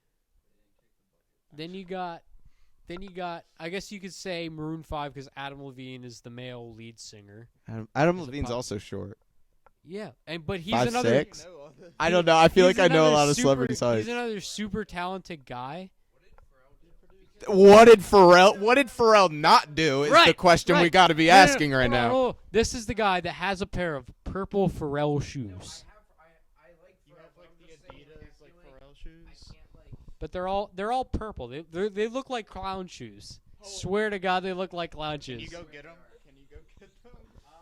Go find them. Pharrell- Go find them. There's a statistic on Pharrell Williams that's like he produced. I think you told me to. In like 2013, he produced like 56% of all that was on the top 200 for That's like like, 5 do months. you guys know That's Benny crazy. Blanco? Yeah. That's like Benny Blanco. He produced like all the hit songs for Katy Perry, like all these big people. But it's at 56% of the goddamn 200. Well, that was in 1 year. I don't know what it is. And I then don't know on the top of stats. that, Pharrell has released. I only like one of his albums personally. I've actually only listened to one of his albums. I've never but listened I know to any of his albums. Like straight he has an through. album. The one? It might be just like self-titled Pharrell, but it has like an 8-bit little character. Pharrell is the album cover. It's a great album. I don't like happy. Corny. I don't like happy. Corny. Corny. It is. Corny. And did you hear Carter and I talk about that song on our last episode? Did you get that far? No, I'm not sure if I did. Okay, we actually did talk about that song. Really? But that song is Corny. A+ corny more than anything I've ever heard. That is the corniest music I've ever heard.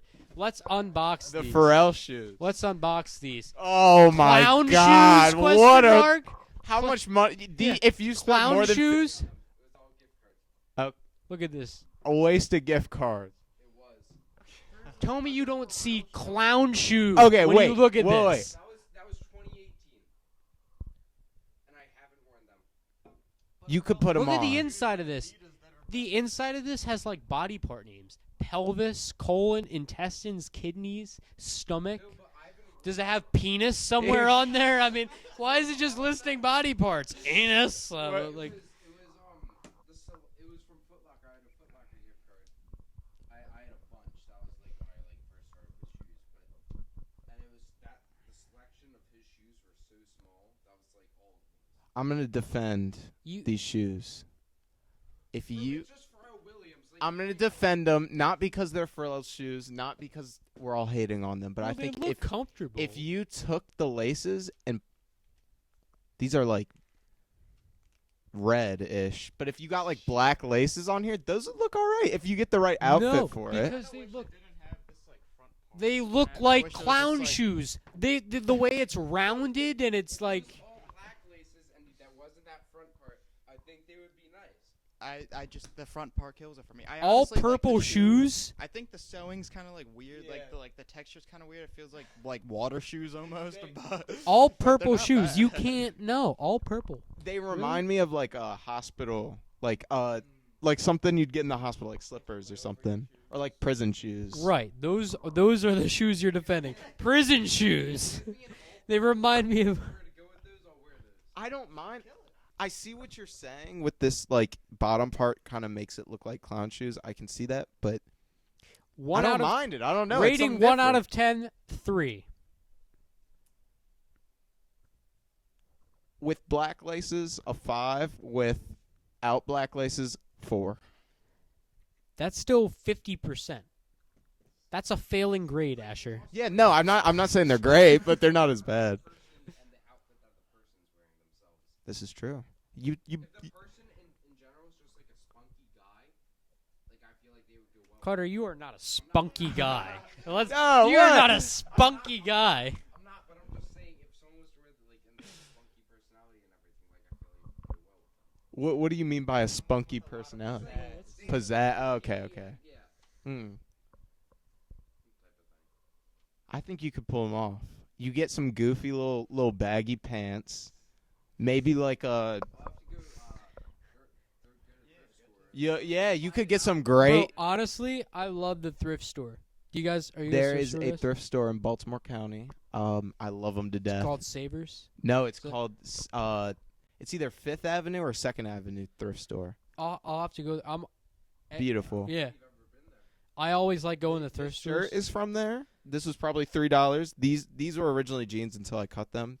Probably $5 at most. I just got 2 pairs of shoes from there. So you're gonna think I'm really like old fashioned. I actually have 2 typewriters. I like that. I've one of them. Yeah, that's the case to one of them. But so I love to write.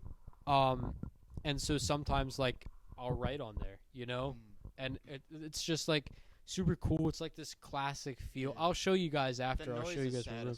Like Yeah, it is. It is. One of them I got fixed up because I got that at a thrift store actually for $30. It's worth a couple hundred. I'm not gonna sell it. But the other one is from like World War II era, and it's in great shape. I just have to get it fixed up a little bit because it was sitting in the guy's garage for the longest time. How do you ink typewriter? Like how do you like? You just buy ink. But like, what if it runs? Like where do you put it? You just throw it away. I don't know. No, in the typewriter. Oh, in the typewriter? Yeah. Oh, there's this little thing that you lift up, and the ink spools go on either side. Yeah, I'll show you guys I've later. always wondered about that. I always wondered how they did the ink. Yeah. Anyway, yeah, I thought you guys would find that. That's cool. I like that. Yeah, you guys. I think you guys will like my room. We haven't seen your room. Yeah, we've seen the kitchen in here. Yeah, we were originally gonna do it in my room, but then we decided to go up here because more space. I love this. This is. Yeah. I like these 2 windows. There's 2 like sun windows here. Yeah. And it gives a nice little atmosphere to the room. It gives a nice natural lighting that I don't think. Yeah. Yeah. So you guys are really gonna like this. I have 2 birds. Why haven't I seen these birds yet, Colin? You're about to see them. It started out with 3. Then, one of them died. Then the other one died, so I got another one for it. Quintin knows a lot about birds. more specifically dead birds. So, my theory is that my stepmom killed my bird, Reginald. He was a Reginald. parakeet. I had him for like 3 months maybe before that. Loved the guy to death. I was like gonna go to my mom's for the weekend, and so I like cleaned up his cage, gave him some food, gave him some water, made him right. I come back, there's just a dead bird in the cage. So you think she killed him? I think that she like poisoned him. I really do. That's horrible. Well, how long? Well, the thing that's suspicious about this bird. He was gone for 1 weekend. How long was this bird supposed to live? They can live for like fucking 20 years. Yeah, was it a parakeet? Yeah. Oh, yeah, I And parakeets. it was like a child. It So- was like 3 months old when I got it. I know why the two of them died. So I was actually recording a podcast in my room, and I didn't want them making noise, and so I moved it out into the hallway, and I left them there, and me and Carter and Christopher were going somewhere, and I forgot something in my room, and we had to like get there and be on time. So I raced down, and I forgot the cage was in the hallway, and I knocked it over, and I think one of them like got hurt and died. That's Yeah. so sad. Yeah. I thought you were gonna be like, I couldn't get them to get quiet, so I just No. killed them. I was like, oh my god. No, but yeah, I think that's why it died, because it died like later that night when I came back, and I was like, that's weird. Oh yeah, I did knock the cage over because I was running downstairs.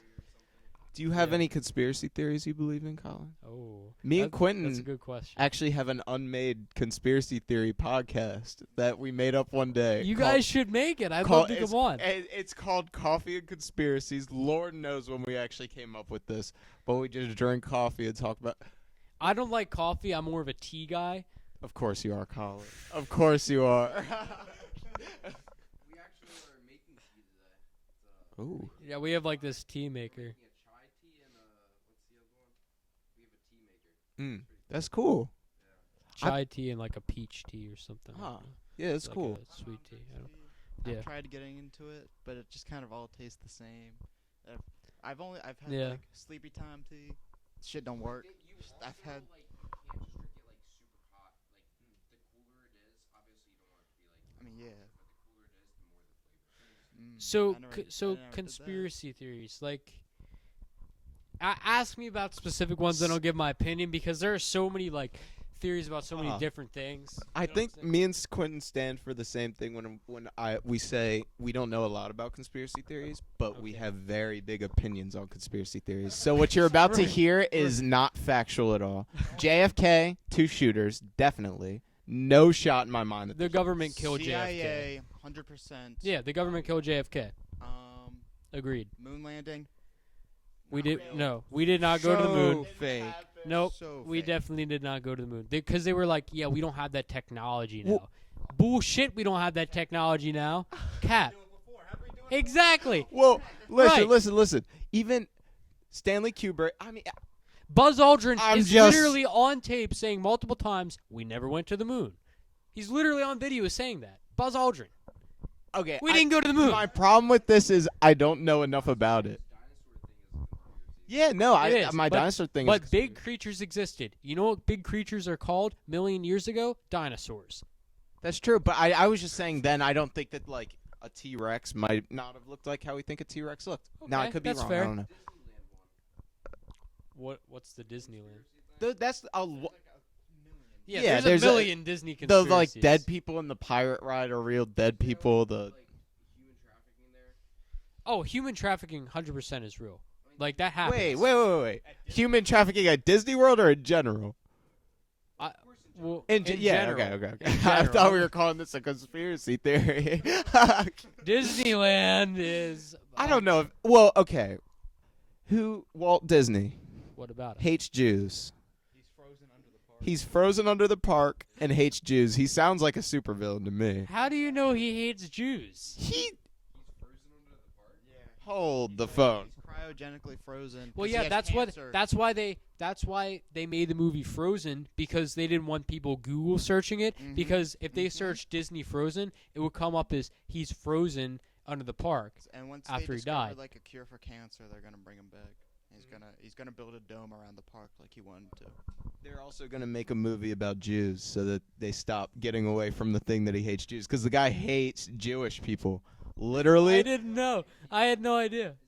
Well, okay, I'm saying that the guy hates Jews a lot for someone who has no real solid evidence of him hating Jews. But I feel like that's what I'm wondering. it's kind of like Tom Cruise is gay. Like, it's a rumor, but Tom Cruise is gay. Well, you know what I mean? I don't know. I don't know. Yeah, I don't. I really? I feel like everyone thinks Tom Cruise is gay. This is the first time ever hearing about this. You're the only one. You guys you've seen. Well, Walt Disney used to make racist Actually, I don't know. Yeah, like. Actually, okay, I don't know, because I think now that I look back on it, I think a lot of them were like anti-Nazi because it was like World War II. Yeah, Maybe, yeah. dude, him and Mark Walt Wahlberg. Disney, Mark Wahlberg collab. Listen, And didn't Walt Disney have that Hitler stash? He did have a maybe. Hitler He had a mustache. stash, I think. Yeah. I don't know if he had a Hitler stash.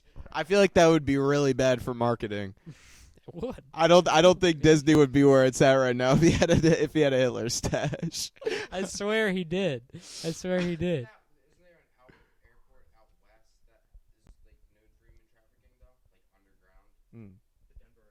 though, underground? The Denver airport. A lot of symbology in the Denver airport. New World Order and stuff. Haunted. The New World Order, the fucking Illuminati is real. They've already said it. Like,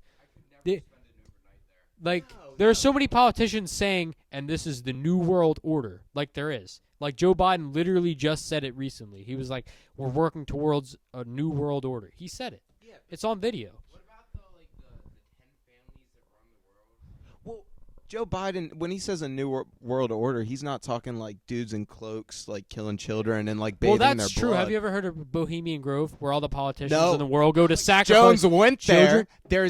There's a documentary. Right. I hate Alex Jones, but I haven't watched the documentary. It's so weird that you bring this up. He's a documentary going into the Grove and you see all these dudes in hoods and Right. stuff. They're worshiping No. the owl god Molech, And- and they're sacrificing children. They are. This is real. I don't And know. Bill Clinton was there. Listen. And I'm Alex Jones. I believe what you're saying. That's the thing. But I don't think it's the Illuminati. The Illuminati's too. You're not listening. You're not. This is why they're putting chemicals in the water and turning frogs gay. The frogs are They're gay. doing it. He's turning the frogs gay. They're turning the freaking frogs gay. No, I agree. There definitely is some stuff. Infowars.com. Man Not Video. Alex Jones. I have a love-hate relationship with Alex Jones, but I think he's brought a lot of stuff to light. I don't think he's right on everything, but he's brought to light a lot of stuff that has come out to be true. Uh-huh. And it's like, all right, well, why is the government doing this? I mean, Nobody's right on everything. I don't think. You know? At this point, I don't. I guess it still is a theory, but I feel like there definitely is some sketchy stuff going on with. Because how many people are friends with Jeffrey Epstein? All the famous Everybody. people. Everybody's yeah. friends with Jeffrey Epstein. Fucking Bill Clinton was going to his island. Jeffrey Like, Epstein. everyone. I don't even Yeah. know if Jeffrey Epstein's dead. If I'm gonna be honest, I think he might not even No, be the dead. government killed him He- because they were gonna. He was in prison. Dude, and, that guy. And literally, for some reason, the tapes cut out the same night. That's the thing. He can't. I don't Right. think he is dead. The only reason I think plenty of people want him dead, sure, but what he was doing was he was recording these interactions. He probably has a ton of recordings of very, very, very famous people doing very bad stuff with Yeah. people they shouldn't be doing stuff with. Right. Yeah. And I don't think they would have killed him. I think cameras were off. Okay, who does to say they didn't get a dummy to roll him out The dead? government killed him because he was going to blow the whole thing up, and he was going to like tell all the names of all the people and give them his like stuff, and they were it was like they were gonna negotiate a plea deal, and he was gonna get like he was basically gonna be let free if he let them know what the whole operation was. Then Let who know? like the government. But was the talking. government was working. You don't think the Right. government was working hand in hand with Jeffrey Epstein this entire time? They were, but it was a whole setup, is what I'm saying. And his wife or partner, Ghislaine Maxwell, who recently went to trial, like she was involved in it too, and she was setting things up like Mm. crazy. But yeah, the government was working with Jeffrey Epstein because all these politicians were going to his island anyway. Like, you know, they're on the flight logs. The flight logs are out. They are. I'm talking a lot of big words for someone who's seen like a video about Jeffrey Epstein like 6 months ago. But I know a lot about because I've gone into this stuff. I've heard stuff. I haven't even seen the Netflix documentary. I don't want to see. I've researched human trafficking, but, because that sounds weird. But I have like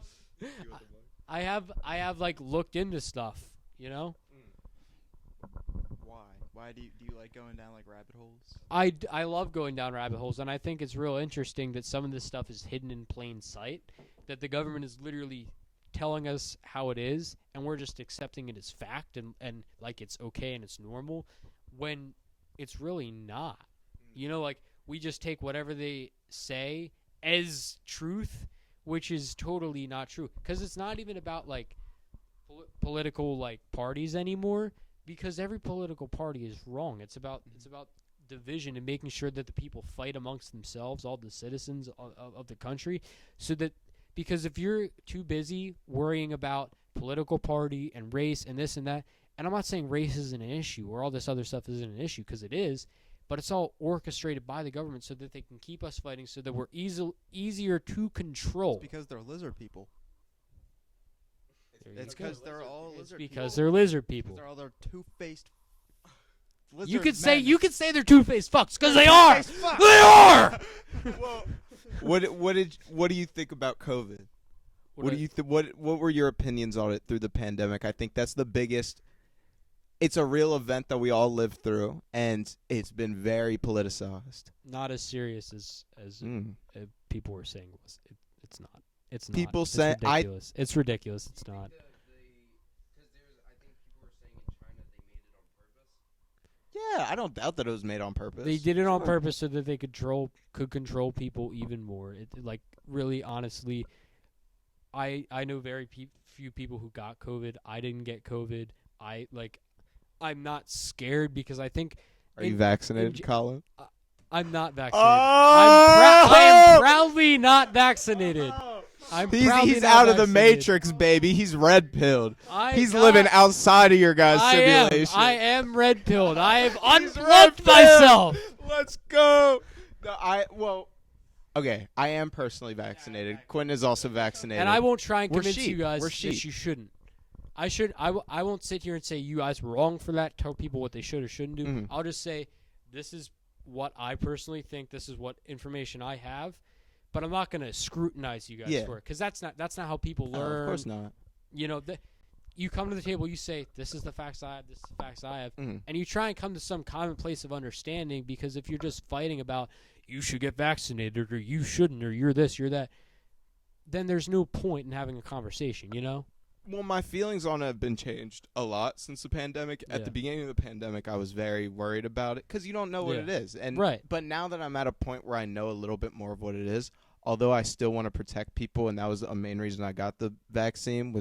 I know I sound like every white girl ever but right you now. Can but still I wanted get, to be like, I'd feel terrible if I killed someone's grandma. You can still get COVID if you have the vaccine. I had the vaccine and got COVID. Right. So it's like there's no point. Biden just got COVID. Biden just got COVID. Yeah, the point of the vaccine like isn't to quadruple vaccinated. It's not to prevent it every single time. However, it does, and this is real. It makes for people who do have COVID, older people, it makes stuff not as bad for them. You have less chance to die. That's true. He's a decrepit man, and he just survived COVID. Yeah, and that's the point of the vaccine, wasn't to eradicate this. I mean, we would have eradicated the flu how long ago then if that was the point. But you know, it makes things less bad, and it's still something where I'm in on. I don't know what's happening with it. As much as I want to know, it's like I really don't. But you know, it's about protecting people. But at the same time, now I'm at a point where I think I used to be like, if you don't have the vaccine, you're just. Oh, look at this guy. Now I think I'm at a different point where I'm like, okay, older people are the people who need to have the vaccine. If you're younger and you don't, I don't trust the government. I don't think that's too crazy to say you don't trust the government. I understand that, but Right. I don't think you're a bad person for not having it or anything. I No. think old people are really the people who need it. Right.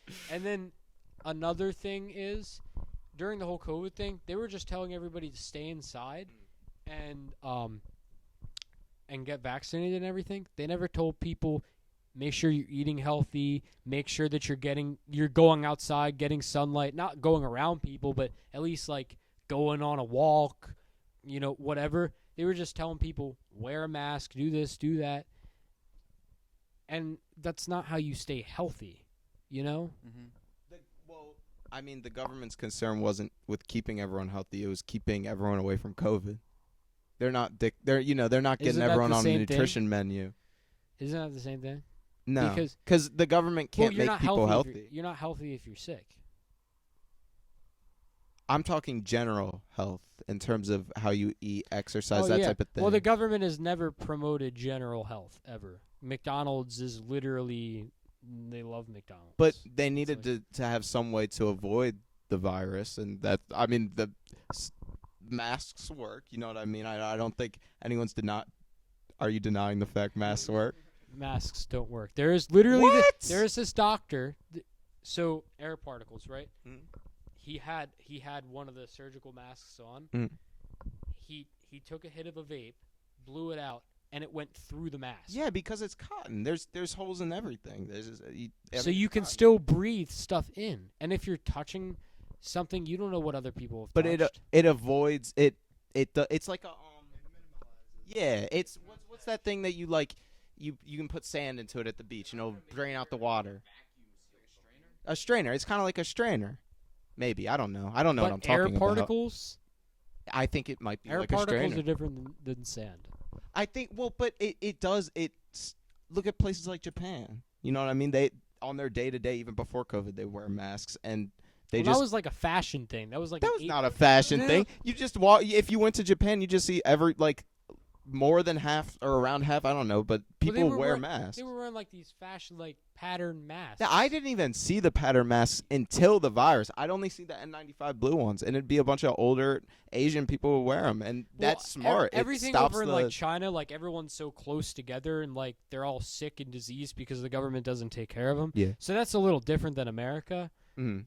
So it makes sense. That's not how it is in Japan, though. Not in Japan. No. Japan was. I guess Japan. They probably would do it in South Korea too. I don't know about China, but I know Yeah. that. I mean, it has to reduce the spreadage of viruses in general. I don't know what I'm talking about, but I would assume so. I'm not buying it. He's not buying, and I love that you're not buying it because everyone's buying it. I'm not buying it, and you know what? I really hope you're not selling it. I really hope you're not selling it, man. I'm selling It it. shouldn't be for sale. I'm selling it at a low cost, though. It's not like I'm like And that's wear why a mask. I'm that's not mad why at people when they're everyone's not wearing believing masks. it because I don't even wear a mask anymore. they're just if you wear a mask now, But like, there shouldn't really- be, there really- shouldn't be a stigmatism with wearing a mask. You know what I mean? That should be a thing. if that I now, see someone that looks perfectly healthy that's my age wearing a mask, I'm gonna be like, still after almost 3 years. what if it's just for general health? Why not? so? Yeah. Okay, so if the government was telling everybody to wear masks for general health 5 years ago, you would just go out and wear a mask. No, I wouldn't. Well, I wouldn't. But this time was different because they were telling you there was a public health crisis. If they didn't tell you that, they just said, "Oh, for general health." I'm not doing it because the government told me to do it. I'm doing it because it's a thing that prevents viruses. The government told you it prevented viruses. But it's been preventing viruses since it came out. It wasn't like COVID happened. Okay, now. The masks were not made to prevent viruses.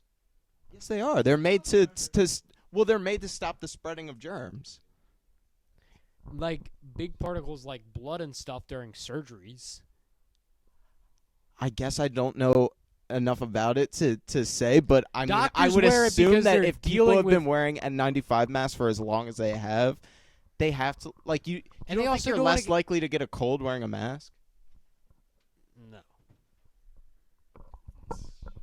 Because you're still touching, but because you're still touching everything every day. You don't know where it's been, what it's doing. COVID isn't born on not a surface-based disease. It's air-based. So if you're covering up your mouth, you know where all that air is gonna get in. You're not gonna get COVID through your ear because you're not sucking in air through your ear. But if you can still breathe, the particles are still coming through the mask. You'd never fight a dragon without armor, would you? You'd never fight a dragon Dragons without aren't armor. real, Asher. And saying. neither is COVID. COVID's not real. It was orchestrated by the Chinese government. I'm just kidding. I'm just kidding. You wouldn't kill a dragon without armor. No, I wouldn't. That's why I just spilled water on myself. I spilled water all over myself Oh. earlier. No. But seriously, I think like there's a fine line between, what the government tells us, what's real, what's not. I think it's important to question because, you can't just take everything at face value. Everybody's gonna question it, but even if we're right, they're not gonna give us the correct. They're not gonna just be like, yeah, Right. You just we're giving you guys the Bill Clinton microchip in your vaccine. They're not gonna do that. You meant Bill. The Bill Cosby microchip. Not Bill Clinton. Bill Gates. The Bill Gates microchip. Yeah. Bill Gates. Yeah. Bill microchip. Bill Cosby. Bill Cosby microchip. And Bill Cosby was putting microchips in his victims, and That's because he started out, he was doing like the Jello commercials, and he was like microchipping everyone through Jello. Damn. I never thought of it like that. That definitely wasn't Bill Cosby. Or Bill Clinton. That guy. That's also another celebrity I like. I don't like him for his politics, but I think he's a goofy guy. Overall, he's a goofy guy. Generally, I don't like getting too political because everyone all the time is talking politics. But where would you say you find yourself on the political spectrum? More like left leaning, more right leaning, more like in the middle, kind of like. When I just called Bill Clinton a goofy guy, I'm gonna retract on that a little bit. I think he's also from the one of the worst political families in U.S. history, but probably easily. Not all left leaning people are bad, No, Hillary Clinton's obviously criminal and whatever, but Yeah. Donald Trump's not perfect either. No. None of it. Personally, I don't associate with one political party. I think mostly it's all sham. Not yeah. I wouldn't have voted for Trump. I wouldn't have voted for Clinton. I wouldn't have voted for Biden or Obama. I would have voted for Kanye. I would have voted for Kanye. I would have done that. I don't think I know anything about politics, which I know has been sort of a common theme here. But Yeah. So I can't really say. I think Right. the Republican side of things has aspects that I like, whereas it's getting to a point of more freedom. It's sort of like things have switched. I used to think Republicans, oh my God, Yeah. they're the worst, and Right. and I'd be fully I'd consider myself a liberal, and I still say a lot of my political views align with someone who's liberal, but I also think I'm half saying that because I feel like I have to say that. I don't feel like I'm saying it anymore because it's what I think. Right. Yeah, because the majority are going to judge you. Yeah. know? There's not many Mm-mm. Yeah, you can't please everybody. If my That's father why heard me talking like a libtard right now, he'd take why- a sock with some soap in it. That's why I stay out of politics because I have my opinions, but none of my opinions are political. They're about things that have happened, but I'm not talking political policy or Trump versus Biden or No, it's all stupid. right. But It's all about just what's happening in the world today and how I think it should be handled. I don't think that has to be a whole political party game. I say this will be my final where I think I lay. I think I stand middle. However, a lot of real political stuff. I guess I don't know any real political stuff. Things like abortions, that's not really political. It's No, just it's gotten not. politicized. It people should. has. It's just another sticking point for a bill. Same and with gay people. I don't see why this is. If we're in America, why is this a debate? You know what I mean? That's not political. Exactly. That if I'll call you literally whatever you want to be called, I don't care. That's not political. I don't care what I'm called, but if you want to be called something, I'm gonna respect Exactly, and that's something that a lot of, I think, the Republican Party misses, is a lot of them aren't generally nice people. Who the hell cares? It's do what and right. I believe that fully. I do think that the Liberal Party has gone a little bit out of control with it. I think a lot of them are annoying now, and that kind of just makes me instantly like, oh, at least they're talking their mind. You know what I mean? I feel like a lot of these people kind of recycled points to some extent. Yeah, politics is all bought, and it's all dumb. Lobbyists and who's paying for your campaign. Quinn's a huge Republican. Quinn is a huge Republican. I'm not a huge Republican. Go down on the farm, you got the Confederate flag hanging from your room. That's why he doesn't drive, because he reads the Bible, drinks a thing of gin, and goes out and works on the field all day. Because that's why he doesn't drive, because if he drove, he would have to drive this diesel truck with a Confederate flag flying from the back. No. He commutes via horseback. I'm not. He's going all Amish. Yeah. I may be out of the Matrix, and I may be purple pill. But Purple? Both red pill. I see both sides. I see both sides of each coin. I see both sides, but being red-pilled is just like Awesome. it's fucking awesome. You feel so Yeah. free. Actually, like watching the Matrix movie, I was like, "Damn, man! Like that is me. That is me." Being red pill is just so much more fun. I mean, that just Like, brings so much more better times. I eat so healthy, like all organic. Like I eat meat, I eat vegetables. I don't eat any fucking junk food because it's all fucking terrible for you. And I want to make sure I'm in a place to take care of myself and other people. And I think that's a part of like being red pilled, is also realizing like the government is putting this stuff in front of you just for you to have because it's cheap and it's free and easy. But it's not good for you, and it keeps you in a state where you're weak mentally. You're tired. You don't feel like doing anything at all. You just want to chill and play video games and not work or be productive. And so I think that it's important. Like, I want to take care of myself so that I can, also take care of the people that I love and do the things that I love doing, It's kind of messed up. I don't really know how to eat healthy. You know what I mean? Yeah. Although they, teach that in health class, I feel like I've gotten to a sense of general well-being with how I eat. Yeah. But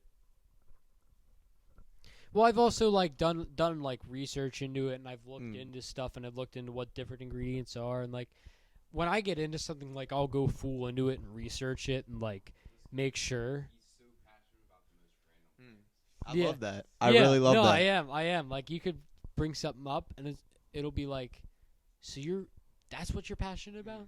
You really care about that? And I'm like, yeah, because I saw something, and I really wanted to dive into it, and I did. Yeah.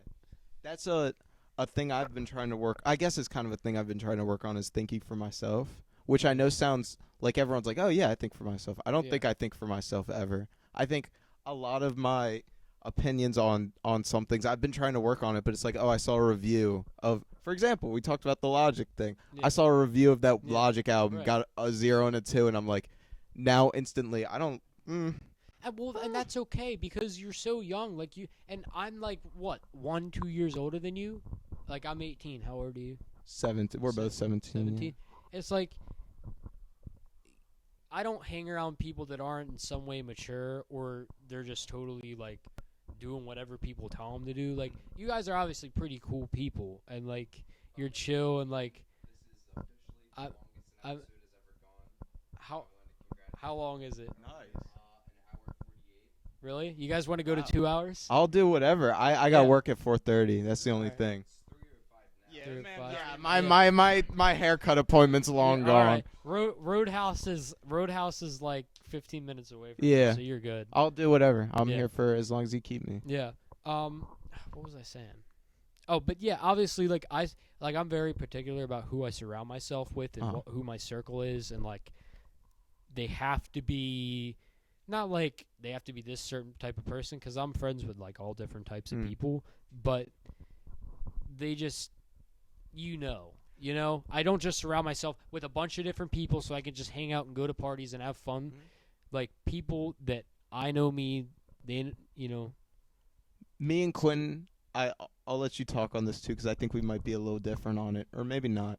I think we've gotten incredibly lucky with our friend group, whereas I've almost never cut out a friend. I moved to Patterson, started going to Patterson when I was in 6th grade, and the same friend group I had then, although I've added some new names, it's essentially stayed the same, and I feel like it's really a strong group of people that genuinely care about me, and they bring different ideas and opinions to the table, Yeah. and they're some of the funniest, nicest people I've ever met. Yeah. And it's like ridiculous that was first try. I've had to cut like one person out of my life ever, and that was, or I guess two, like one friend out of my life, and took me a while, but I'm okay with it now. You know, it's uncomfortable. Change is uncomfortable, but I've got such a great circle of people. You know, but what I was saying, like, we're not supposed to be fully matured in our opinions. Like, we're still at that state where we're forming our opinions. We have so much time ahead of us. High school. Right. Like, I just graduated high school. You know, I'm not supposed to have nearly anything figured out. You know? My mom's 36 and she's still changing careers. She still doesn't know what she wants to do. Yeah, and that's okay. You know? Yeah, that's fine. As long as you're a good person, you're not, like, projecting any of your problems onto people or, you know, stuff like that. You're not taking your anger out on people. You're a good person. You have your emotions in check for the most part, and you're trying to get better at stuff. You know, like the whole self-awareness thing. Me and Quintin both just went up to the beach. It was the most generous thing ever. We're at this. They have like a beach house up there. There was already probably 8 or 9 people staying in this tiny room. They had a ton of family there and 8 or 9 friends in this room. And we're like, oh, we're coming up. And he's like, oh, you want to spend the night? Stay a night with us? And now it's like 11 people in this cramped room. Yeah. And just seeing that was like, it's a blessing to have friends like that. And I feel so immeasurably lucky that I got that first chance. Yeah. And, like, it's amazing. If you treat people with respect and love and kindness and honesty, you will get that back more times than not. Like, there's this whole, like, culture about, like, being a tough guy and, like, having no emotions and just, like, you know, toxic masculinity, I guess you could call it, and just, like, just being a man. And it's, like, it's so, like, people might say I'm soft because, like, I'm, like, people say, like, you should be a motivational speaker. You're so, like, you know, inspirational or, like, you know, and to an extent, I am motivational or inspirational, and I have thoughts, and I've been through, you know, a lot for being the age I am, and I like to share my knowledge and experience with people. But I wouldn't call myself soft because I know my boundaries, and I've gotten better at being able to say no and saying, I'm not comfortable here, or you're not it, you know, like, you have not been treating me right. I need to not be near you. You know, stuff like that. So, like, you can be, like, emotionally soft and, like, compassionate, but self-aware at the same time. And I think people need to understand that because a lot of it's just about not showing your emotions and not being able to connect with people, you know, and just keeping yourself and being a tough guy, you know? I agree. Quintin, you know where it is? It's right. You go down, you go into the hall, and then the door that's open in the middle. To what extent do you think toxic masculinity is a good thing? I don't know. I think it's important to be masculine and be like, you know, like, just a strong man. Make sure, like, when you walk into a room at, like, a gathering or a party or something, you make sure you shake everyone's hand, good eye contact. Yeah. Make sure, and that's not toxic masculinity, but just making sure that everybody's comfortable, you know, letting everybody know I'm here. Not just being the shady guy that kind of goes around, you know, but I think that it's important to just make everyone feel comfortable in your presence. do believe men have gotten too soft, way too soft. And I've seen this in myself. This has been an opinion that's changed about myself. Even as far as, like, I'm a hostess, excuse me. No, you're not the a other hostess, day. You're a host. No, I'm a hostess. And that really sunk in that, like, I'm not working a construction job or, like, big old muscles. I'm a hostess. I talk to people. Are you saying that you think that, like, men should be doing, like, the hard work and women should be, like, I'm not trying to be rude, but, like, in the kitchen men are in their element in a physical job. No, I don't. I think women it's come a long way, and they're doing everything now, and that's great. I love that. Some of the most powerful people I know in my life are women. But I do think men are more in their element when they're in a rough workplace. Genetically, men are just built differently than women. Women and men are good at different things genetically. Am I going against my chemistry by acting this way? I mean, you see it in movies all the time. Like, what's a movie that's like this? American Psycho is kind of like that a little bit, where this like ultra masculine, like you want to be masculine. That should be your natural. Yeah, that's what you should want to be masculine. And but I there's don't also know. no reason with like no problem with showing your emotions or being compassionate. No, and it is a balance. Yeah. It's a huge and, balance. But, like if you do that, like people will call, and I haven't really dealt with this, but like if you ever see my Snapchat story, like it's I have, yeah, of course, or like because I'm also super spiritual too, or very, or like, and that was when I met you and I'd first gotten like your Snap and like seen it. I was like, this is so beautiful that there's someone who thinks this. But like I know what none of it is talking about, and I love every second of it. That you love that. I love that you have a typewriter. This guy's a typewriter. Right. That is so sick. No, and I appreciate that, and I really don't give a fuck what people think about me, and I will sit here and I will like fucking make penis jokes. Red and shit. pill, baby. It doesn't always have to be Red all pill. serious all the time. It doesn't have to be all serious all the time. Like, I can be spiritual and I can have my fucking meditation shit, fucking, breathing exercises or whatever. But I can also sit here with you guys, shoot the shit, talk fucking basketball and music. Of course. And, whatever.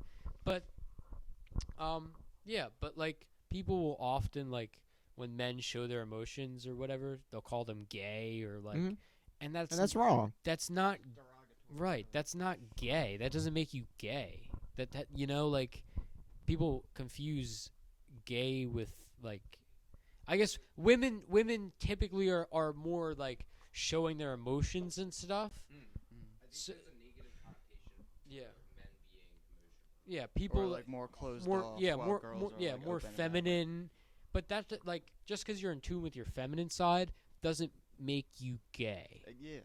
You know? Yeah, I know what you mean. Like, you can just understand your feminine side a little more. Which, I'm not gay, but I'd say, like, I enjoy a pretty flower. I enjoy a goddamn butterfly here and there. Right. Like, Nothing I got wrong about it. I got 2 birds, and I love them, and I tell them I love them before I put the blanket over their cage before they go to bed. Like, well, Yeah, to wake 'em up, unfortunately, it's the alarm clock. yeah. No, but I think it's important to be emotionally mature, and that's something that everyone should strive being open to be. being open about your feelings. Yeah, and like, I'm very honest. Like, I go to therapy not as much as I used to, because I've gotten a lot of stuff that was going on in my life under control. Yeah. But like, I think if it works for you, you should go like see a therapist, because everybody's got their problems. You don't have to go every single week or like And fucking it's sit not for everybody. and go and sit there and cry. You have to be willing to go. But I think that if it works, like, everybody should see a therapist, or I've they tried should therapy. they should have somebody that they can talk to, right? They shouldn't feel like they should keep it all inside and that they have nobody to go to, or that, man, if I tell my friend, like you and Asher, like, even though you guys are super close, if one of you felt like you couldn't share your emotions with the other one, or man, I just feel depressed today. Like, I don't know what it is, but if you felt like you couldn't share that with another man, you know what I'm saying? Mm-hmm. How are you with sharing your emotions, Quinn? I'm gonna be honest. I'm not great. And that's okay. That's like, fine. yeah. But even if it's like if you have some way to get it out, like, some people love journaling. Mhm.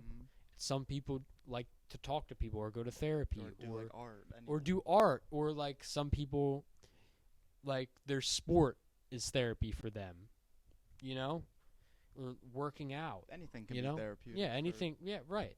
Right, but as long as you have that outlet, instead of bottling it all up inside and just laying in your bed listening to corny Juice World songs all day, it's like, all right, you know? No, but I think that also some people can have escapes. Like, I know for me, it's music and basketball. Those are my Yeah. two things that I do. Yeah. I'm very bad with expressing my emotions. To some people, I'm better than others. Yeah. I feel I can express my emotions well to my mom. I'm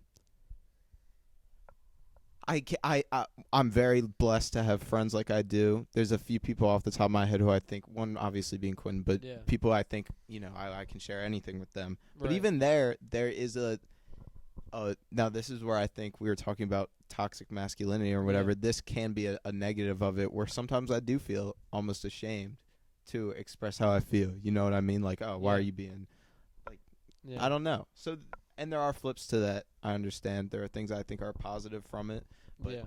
that's not one of them. I think that falls generally in a very negative place that happens with a lot of men, and I think Yeah. that's a why. After the pandemic was big, where now mental health is changed a lot in how we view it, and I think a big part of it is a lot of men are scared to share their Yeah. feelings, and a lot of men Yeah. don't, and it's Right. it's very important that starts happening, Right. and it is. People and that's understand beautiful. you should have somebody to go to. Of course. Officially at 2 hours. We're at 2 hours. What time do you work, Asher? I work at 4:30. What time is it, Carter? I have to get picked up to go to my mom's. Yeah, it's 3:20. 3:20. 4. Around 4. Yeah. All right. I had one more thing that I wanted to ask you guys about, and this will probably take us, because we'll probably go on some Oh other boy. thing about us thing for a while. But I wanted to ask you, like, what do you guys think about, like, are you guys religious? Or are you guys like, what's Oh, your boy. opinions? Because this is like. I think thing. Quentin's might be a little shorter, so I think Quentin knows what he likes already. I mean, I don't belong to any religion. I've never been to church or anything. I wouldn't necessarily say I believe in God. I mean, I grew up around an environment where we didn't we didn't talk about God, or Christmas wasn't about that. We weren't putting the angel on top of the tree. And my mom's an atheist, and I think that kind of affected me and makes me just not really care about religion. I don't. If you want, you can practice anything you want. You can be Muslim, Jewish. So are Christian. you? So would you say that you're like? You believe that there's something bigger than us, but you don't connect it to a belief system. Yeah, I think there's something that's not controlling us. We have a creator. Yeah, You there's know? something that's bigger than all of us. Yeah. Yeah, a higher power. Yeah. But I wouldn't say it has to be because of some certain religion or some No. man Yeah. born from a virgin. Right. True aspects, like with the Bible, there's the Dead Sea Scrolls, and so like everything, like I feel like all religions, like there's like true things about them that have been proven. All right, Asher. So I'm born and grown up in a very religious household. Church every Sunday. What religion? So Christianity. Yeah, white guy stuff. So, that's what I've been born into, and my family is very religious. They're very religious. Which, as I've grown up with it, has been something that I've thought a lot of different ways about. One of those things is this is all I've been born into, and it's all that I know. Therefore, how do I know it's right? I know nothing about Islam or Judaism and those are just the main Right. two. Like, what about everything else? I know nothing. And I don't know. Being in a place where it's so like my whole family, that's what's happening. There is a heaven, there is a hell. That's exactly what's happening right now. And whereas I'm not refuting that, it's just I don't know, and we're getting deep on it now. I don't This is feel. what we want. All right, we're getting deep. I apologize, Mom and Dad, if you're listening. It's something I feel I can't fight them on. That's how it is, and it's something I feel like, even though I'm not saying I don't believe it, I don't know what I believe is the problem. And although, to defend it a little bit, I do think reading the Bible and having that as an integral part of your life is a good stepping stone. I think the Bible in general is just a list of mostly good rules. You think the Bible's corny? No, I don't think the Bible's corny. I don't think the Bible's if you corny. said the Bible is corny, you were about to get canceled, No, bro. no. I think it's a good thing, actually. I think it really is a good thing. I've seen how it's affected. I'll say specifically my dad. My dad is a genius. I can't outsmart that man for my life. And when it comes to anything, he already knows the answer to stuff. And I think a big positive of that is he's never gotten off track or distracted. This has been what he's doing, and then every day he wakes up at 5 a.m. and reads books about the Bible for an hour. You know what I mean? And that's just the type of people they are. But I'm at a point where that's what's happening in my life right now. I kind of have no choice. But I don't know how I feel. I don't know how I feel. And that's okay. That is okay. You know, like I went to private school my whole life, from preschool all the way up until my senior year of high school, and I'm not Christian. You know, like I know all the books of the Bible. I know all the Bible stories. I know all the scripture and the this and the that and whatever. And I think it's really important. And I think that you should strive to, you know, like you said, it's a good set of rules. The 10 Commandments, everything. But I think that other religions have truths to them as well. But I don't think that it's the be-all, end-all. I think there's something bigger than us. I think that all the religions hold some piece of the puzzle. But I don't think that one is more than the other. So I think we're all kind of on the same page here. You know, like... I do feel Christianity has gotten very soft, though. It is soft now. I think right, they don't Christianity have the Crusades. is... No, I don't mean that. Although that would be sick. Christianity used to be like...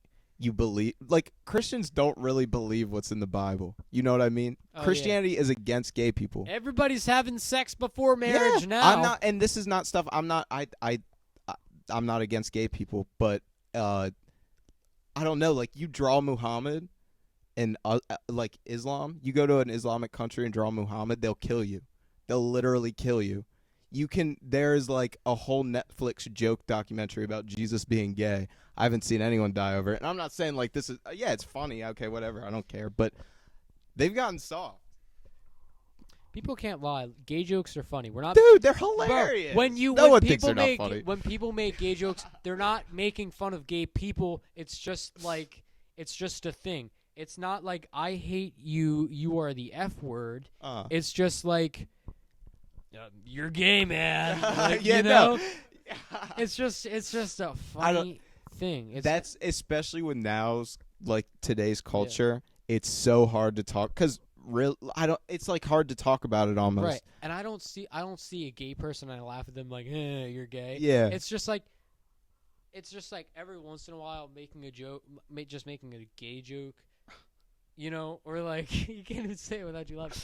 Or like race jokes in general, like, you know, like, you can make a joke, but it doesn't mean you hate that jokes race. are that one this is know? No, like, of course you can say that white people are like the typical white guy is this or that, and the typical black guy is this or that, or the typical Hispanic or like Jewish people are all curly haired. They love their money. But when does it stop being jokes and just be okay? We're ragging on a racist stereotype. You know what I mean? Right. Yeah. And that's coming from someone who thinks everything should be joked about. I think it's complete BS that people are getting as soft as they are. And I know that's. And I'm gonna bring corny back. That sounds so corny. I used to hate people who sounded like how I did. If you don't joke about stuff, then and everything's always serious. It's like. Just let loose, man. Yeah. It's not that serious. There are boundaries, though. Right. There are boundaries. Like, I don't think you should just go on stage and say the N-word or the F-word. I'm not talking about fuck. I'm talking about the other one. Yeah. That you should just go on stage and, say and joke about. But I think that,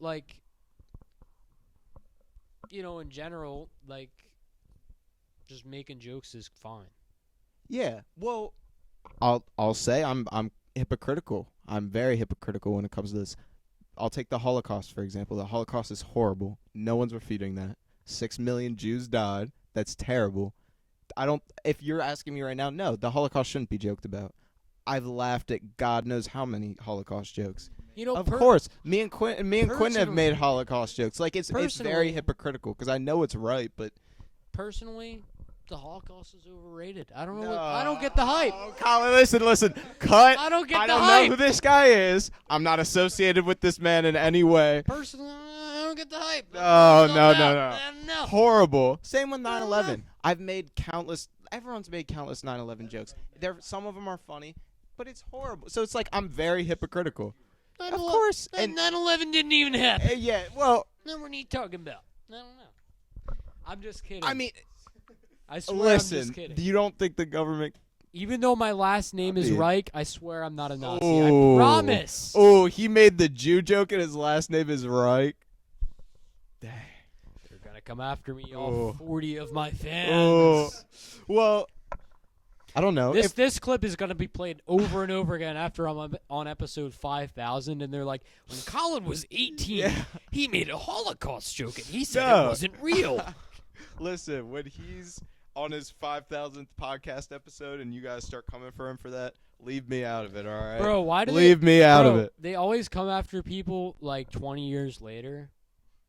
Please don't do that to me. I don't want that to happen. It's something I said when I was 18, you know? They always like the Mark Wahlberg thing. Yeah. He did that when he was 15 years old. Give him a break. Well, okay, I hate. Maybe it was a joke, Carter. I'm 15. I would never do that. I don't even like the term cancel culture. I think it's like ridiculously cringe. It's dumb. It's corny. And people don't get canceled, but the mob mentality behind it is wrong. Yeah. No one's been canceled Take before. everyone out if they say this or they say that. Literally, no one's been canceled before. Bill Cosby didn't get canceled. Bill Cosby raped women and Right. went to prison and should still be in prison. But there was some, I don't know enough about it. But he still should be in prison. He did crimes. I don't think he ended up being charged with anything. Twitter doesn't get people in jail. No. Twitter doesn't get people in jail. The law does. So canceling Right. someone's never worked. Yeah. Either you're boring and like out of style now and no one likes you, or you got arrested because what you did was actually really wrong. So Right. canceling is wrong. Cancel culture doesn't even exist. Cancel culture doesn't exist. No, it's not. It's BS. Like, I don't know. We're making a man. lot of records. The longest and the most controversial Right. podcast. I don't think I've had any controversial podcasts. I don't think this is really controversial. I think it's just like general stuff. We did We did. Colin But did they're all- just say that the they're all- Holocaust. They're all true. I as someone who I've already stated doesn't know a lot about conspiracy theories, I do think a lot of them are true, though. Of course. What do you think about my Alex Jones impression? It's Just there. I think just what you're fucking saying yell. is perfect. What you're saying Yeah. is perfect. The frogs gay thing was funny. I like that. Gotta get more red. Yeah. I don't Also, know. I'm not his size. I It's have such a long hair. visual thing with Alex Jones. Yeah. You see like this grown, overweight, middle-aged guy like spitting, like Right. angry. And he's like he's like a physical presence. too, Yeah. you That's know? not what I see with Colin. So it's like Right. half the impressions Yeah. there. Yeah. But He just gets loud and he's yelling. delivery's good. I like Have the you delivery. seen when he went on Andrew Schultz podcast? You know Andrew Schultz? He's a comedian. I think What it's does he look like? I think it's called, what's the name of his podcast? It's called Christopher would know. He likes Andrew Schultz. Flagrant 2 or something. Flagrant something. I've definitely seen clips from it. Yeah. What is he? Ginger? I gotta piss again. Is he ginger? No, Andrew Schultz he's white. Okay. White guy. Black Oh, hair. yeah, he's like the guy who heckles. He deals with a lot of hecklers. I've seen him in a lot of like stand-up clips. Yeah. Okay. Yeah. Anyway, when Alex Jones went on there, it was It was just really funny. Mm. They made him like wear a tinfoil hat and stuff, and he like got up and was like wrecking the set. Exactly. Alex Jones is a character. Yeah. Shouldn't have been banned on every. I do think. Oh, okay. Yeah. I do think a lot of the takes that he spreads does spread hate and misinformation. However, his takes are hilarious every single time. When he like when he's yelling and stuff, that's funny. he gets into it and it's Don't great. take that too seriously. Mm-mm. You know. But conspiracy theories, I mean, like the whole New World Order thing that we were talking about earlier, like obviously it's real. Like if all these politicians, all they want is money and power. That's all that any human You think wants. they're not getting Exactly. together and They have planning none shit? of our best interest in mind. No, they don't. Yeah, they don't care. But I'm still Really. gonna blindly support them because it's too much work to change stuff. So I'm not gonna change stuff. Gotta change it for yourself, man. Gotta That's- unplug. Yeah, We did. we did. I don't know. Do you guys want to cut it here? I mean, we could. I don't know if you guys gotta. All right. Yeah. If Yeah. If you, we do. Yeah, I want to show you guys. We'll have a little time. Anyways, I usually do this thing where I give the last like minute of the podcast to whoever my guest is, just so they can say something if they want to like plug their social media or like if they have something they want to promote. I'll give it to you guys so you guys get. Give it 1 year, everyone that's watching this podcast, and you're going to be sitting in the theaters, blown the fuck away by Shred of the Dead. You can trust me on this. You can trust Colin on this. You can trust Asher on this. You can trust Carter on this.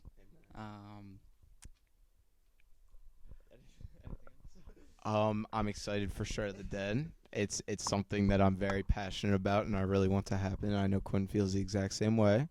Colin said something to me the other day. I don't even think you were there when he said it. He said to me, I don't just have anyone on the podcast. I've never had anyone from work on the podcast, and I felt a chemistry between the three of you. And I think the longest episode, it's been displayed beautifully, Colin. And I appreciate you saying that, and I appreciate you having us here. Thank you. I really do. I'm flattered. Thank you guys for coming on. This was a great episode. One of like some of the most fun I've had on an episode. I'm starting to get hoarse right now for my Jones impression and talking for this long. But thank you guys. I seriously appreciate you guys. I love you guys. It's great that I can call you guys friends after knowing you for like 2 months. But yeah, you guys are great. So just keep being yourselves, man. Thank you. You know? It really means a lot to us. And I've got plenty of red pills. I got plenty of red pills. Anyway, thank you guys for coming on. Or you want to say something, Quinn? You got something? Thank you, Colin. I appreciate it. It feels I like I told like Nate and Austin that they didn't even know you had a podcast. Right. And we're gonna be the first ones from work on it. I don't get a shout out for all the tech issues I went through. We went through it this podcast, We and, have. and we've stayed strong the whole time. It's taken us like forever to do this, like 3 hours. You know, 'cause we were sitting here. But anyways, thank you guys for coming on. I appreciate you. And all right. All right.